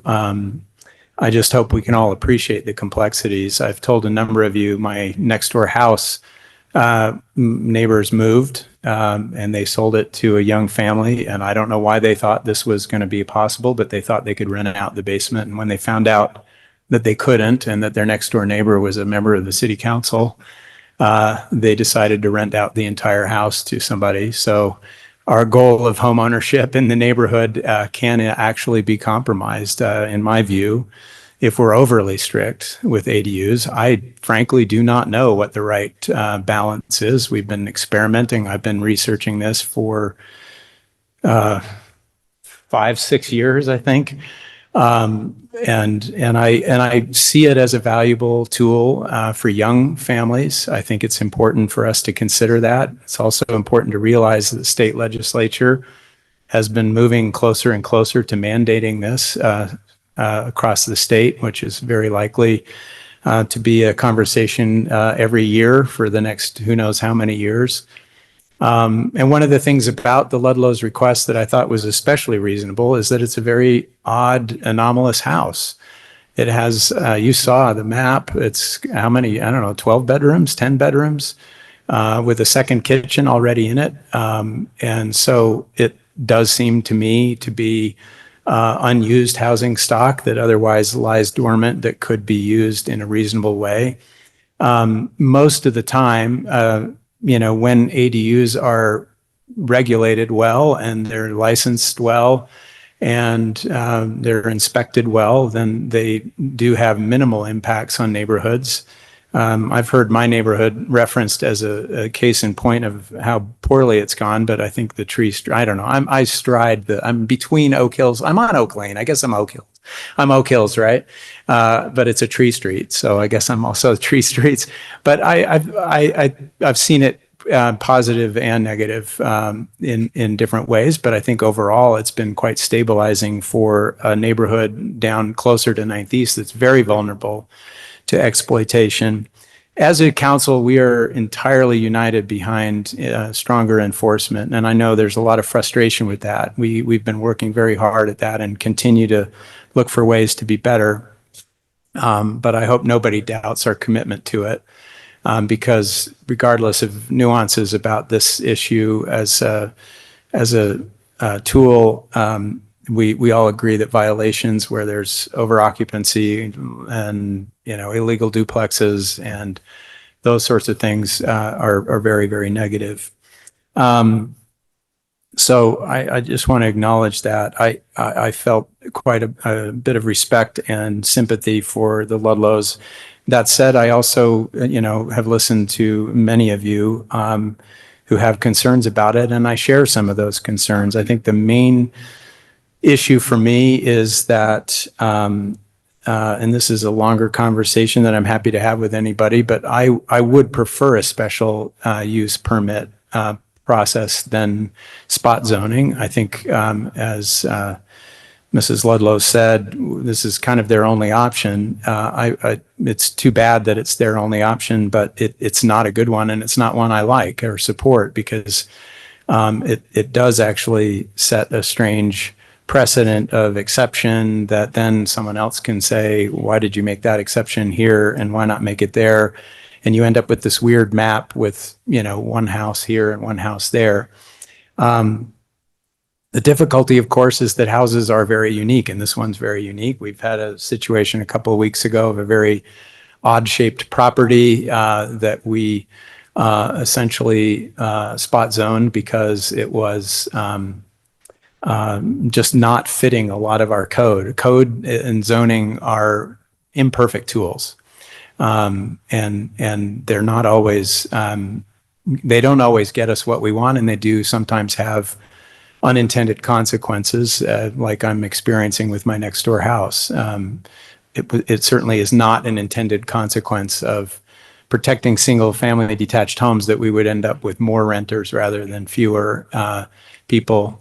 But families need to rent too. And there are many people, increasing numbers of people in Provo, families, not just individuals, who have to rent in order to live in the community, because only 20% of Provo citizens can afford to buy a home in Provo right now. So we've got a pretty serious problem we've got to wrap our brains around and try to solve. So it's with conflicted feelings and some worry that I'm disappointing people, but I'm going to vote against this because I don't like the spot zoning, and And I would rather us find better ways to find some flexibility that balances neighborhood input with the need for some of that flexibility. We're not there yet as a city, and I will gladly not have to deal with that in about 2 months because I'll be stepping down from the council, and I will leave it to my esteemed colleagues to solve this problem in the next while, because I don't think we're there yet. So thank you. Thank you, Councillor Hanley. Councillor Hoban. Thank you. So one point I wanted to make, just to manage expectations, is that no matter what we do, people are always going to be able to apply for a zone change. And we can take away the special use permit like we did. We can take away this pathway, and there's still going to be a zone change pathway. And that will still lead to divisiveness in neighborhoods. You cannot stop people from applying for an ADU in one way or another. So ultimately, I understand that we don't want to create this divisiveness in neighborhoods, but as long as people want ADUs, it will exist. So I guess I just want to manage expectations that no matter what we do, people can still go apply for a zone change, and that is going to lead to neighbors opposing that zone change. And ultimately, there will always be a pathway for an ADU. You cannot stop people from attempting a zone change. So in the end, there's always going to be a pathway, which means that there will always be divisiveness around ADUs. So I guess I just want to make sure people understand in the audience that there will always be a pathway. The reason we went with the special use permit was to try to make sure that neighbors could provide their input, be engaged, provide that input back to the council in a way that was more formalized and such. But, I guess in the end, no matter what we do, there's always going to be people pushing back against ADUs, whether we have a special use permit or not. The nice thing about the special use permit is it created a administrative pathway, as opposed to the council having to spend so much time on each ADU application. So in the end, we've potentially made it a little more difficult, but also created a lot more hassle. So in any case, I just wanted to at least throw that out there, that no matter what we do, there are going to be people showing up to city council meetings, neighbor against neighbor, saying, I don't want this zone change that this person is requesting in order to be able to have an ADU. So just keep that in mind. There's not going to be a perfect solution to this. And frankly, I think it's important to make the point that the reason we are dealing with spot zoning today is because the special use permit pathway was taken away. And so it's the only pathway available. At this point, the only pathways available are through a zone change or through this path that's currently being utilized. So, if we had a special use permit, then it wouldn't need to be spot zoning, and it would go away when, that person who is the owner occupant were to go away. So, specifically in regards to this request, sounds like there's a lot of history around rentals and angst in this neighborhood, and that, rentals are a little more prolific here in this area. That's being considered.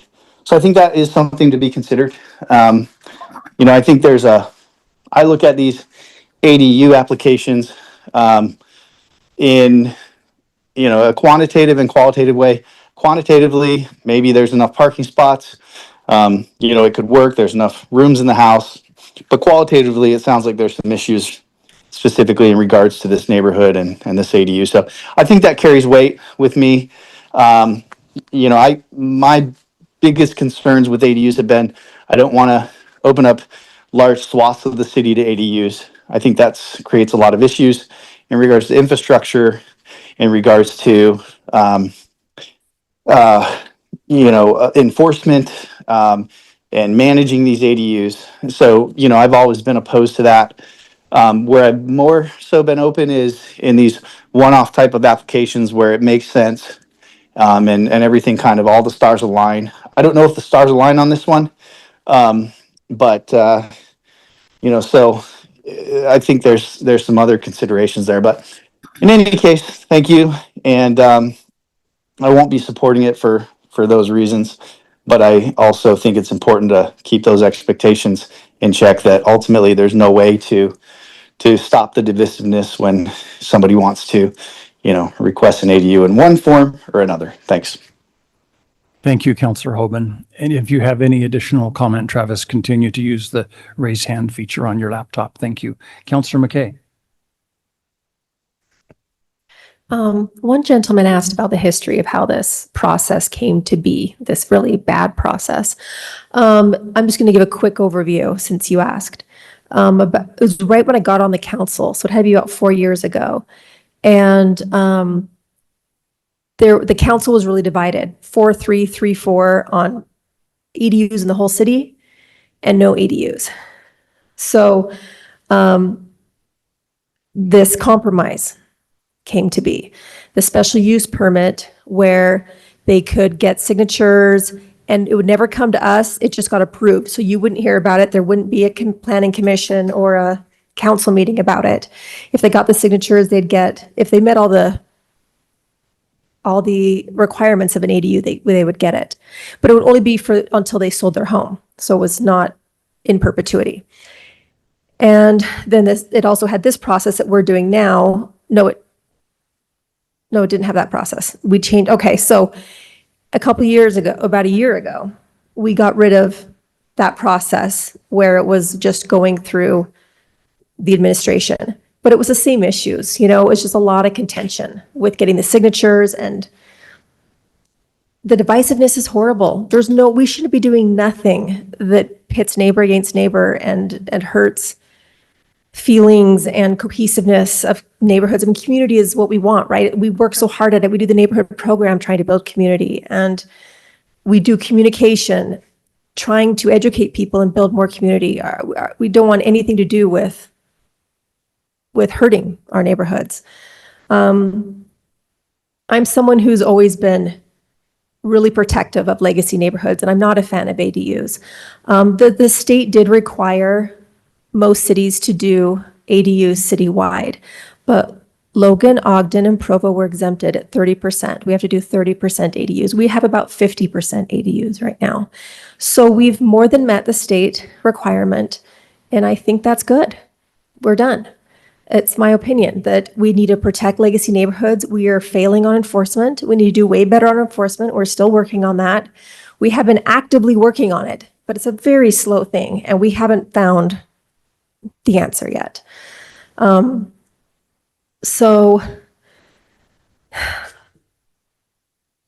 what else was I thinking? I will be voting no on this. I am against adding. I think some people mentioned bringing back the special use permit that just goes through the administration, but that's, in my opinion, just shorter term spot zoning. You're still just randomly putting them, and you're not having neighborhood input. And I think changing zoning is just a huge, huge deal. You do buy your house very deliberately. For most of us, it's the biggest investment we make in our entire lives. And you buy in certain zones. You purposely want the zone you want. Some people want animal rights. Some people want an ADU. Some people want single family. You have every right to want what you want. It doesn't make you, I just think everyone has a right to want what they want. It doesn't, some people want to call it NIMBY or put shame on it, and I don't think that's appropriate. I think we have every right to purposely buy in a certain area. And when you have a zone, I do see that as some of a social contract that we have with you. And it's important to me. So, yeah, that's my opinion on that. Thank you, Councillor McKay.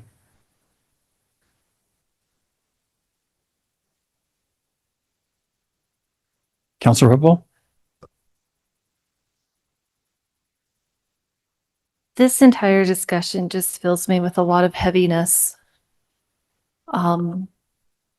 You have all come in here today with so much pain, and I've heard that from all of you.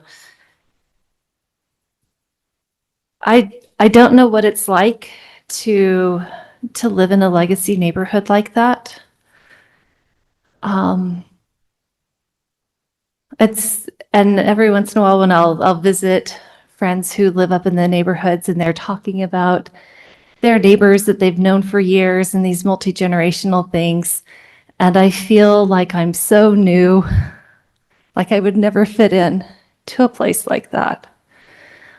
I really, really hope that after today, that you work deliberately to heal this rift that you're feeling, that the people who live in your neighborhood know that you love them and that you welcome them there.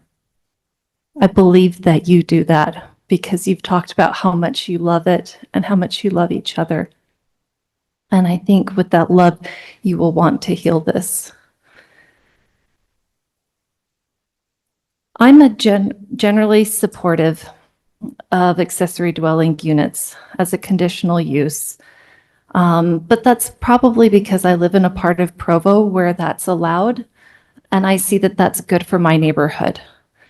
And I recognize that there are different neighborhoods in Provo that have different character and different priorities. And so I respect that while I see the benefit of this in my neighborhood, that it's good for my neighborhood character, that you do not want that in your neighborhood because it's not part of your established character.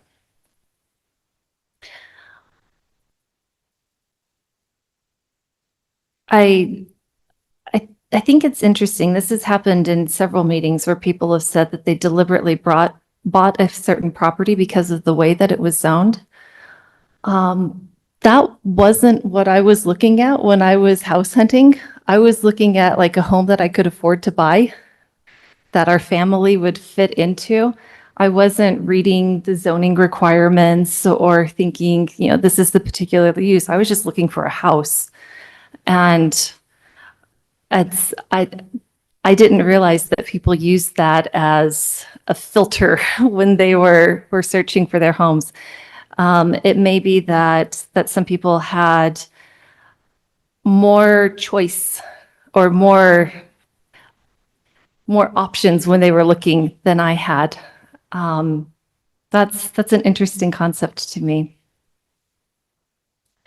I will also note that some of the emails we've gotten and some of the comments tonight, we're really concerned about high density in your neighborhood. It will say under the definitions that we have for low, medium, high density, even if every single house in your neighborhood were a duplex, it still would not be high density, just by the definition of that word.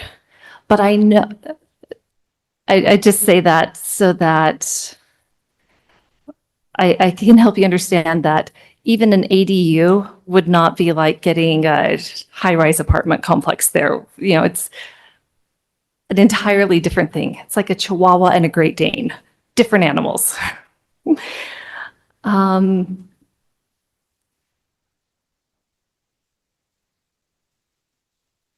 think Travis or Councillor Hoban is right that there will always be the right for anyone in Provo, whatever property that they have, to apply to change their zoning, whether they are commercial or industrial or agricultural or residential. They will have a right to request a change. And we can make it harder for them to exercise that right, but we can't eliminate it. The last comment that we had tonight from, let's see, Mr. Woodward asked that we table this and find a better solution that could eliminate discord and this sense of heartbreak. But he didn't have a suggestion for what that solution would be. And I don't think any of us have that either.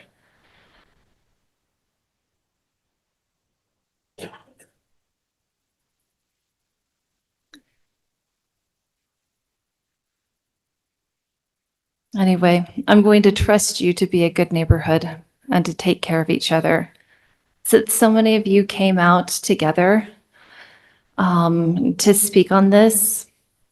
speaks to a certain sense of cohesiveness and communication, your networks that you have with each other.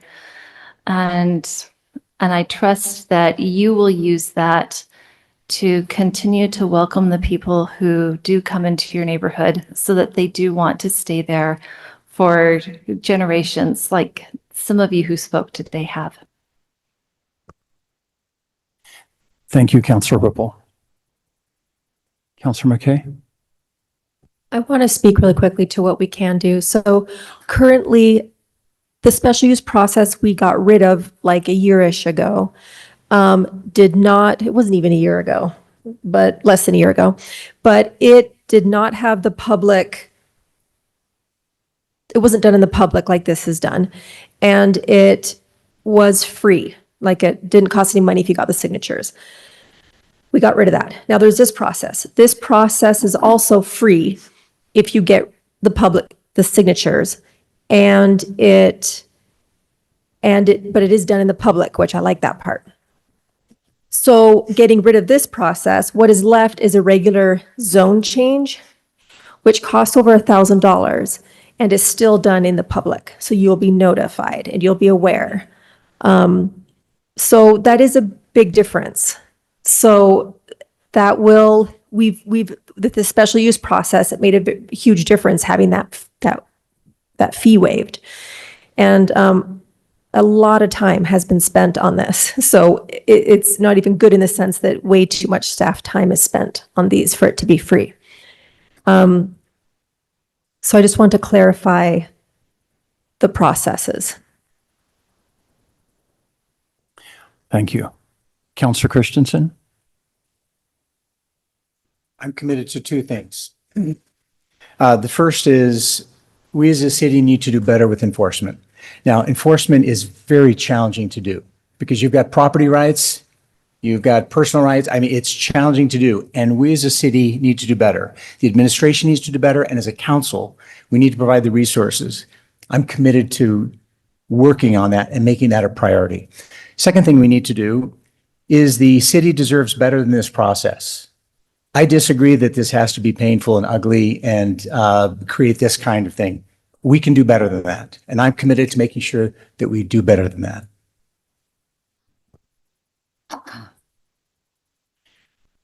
Thank you, Councillor Christensen. And again, we thank all of you for the time you've invested to be involved in this process and to come and share your input and opinions tonight. I agree that we need to do better with enforcement as a city. We have felt frustrations as well in this process, and I agree with Jim that Councillor Whipple mentioned. I believe there is a solution that we can find.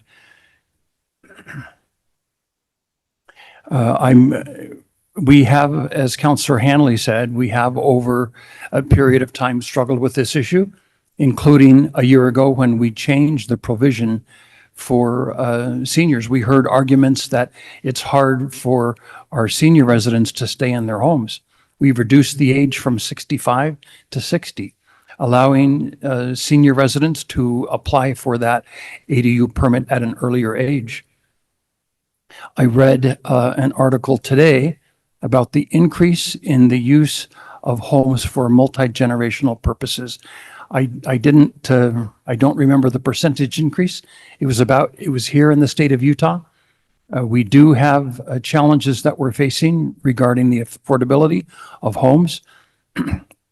Families, the next generation is having a hard time affording a home. And so homes are being converted into multi-generational homes. That's also allowed by our city code. Councillor McKay mentioned the percentage of our neighborhoods that do currently allow ADU, the overlay at 50, excuse me, at 50 or 51%.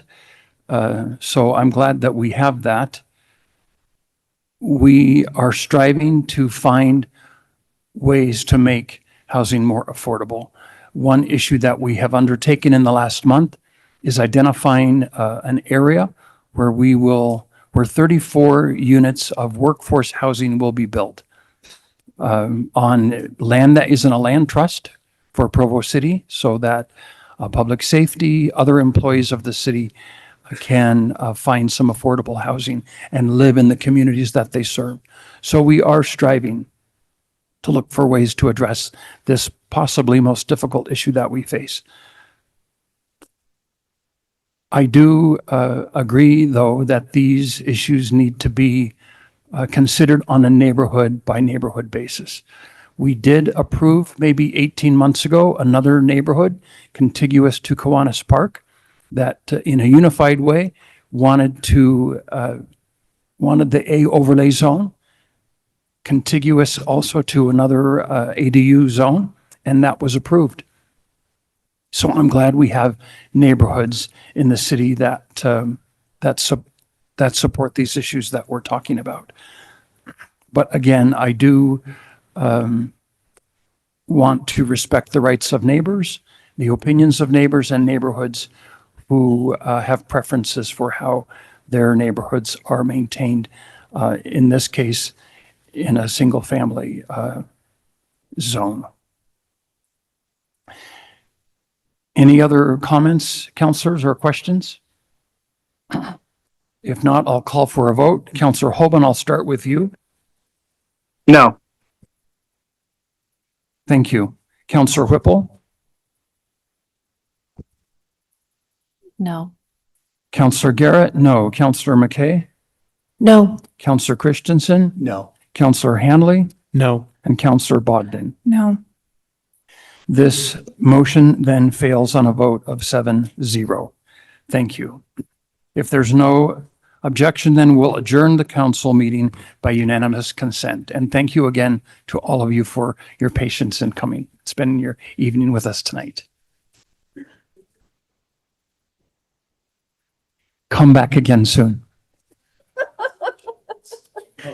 We need an audience.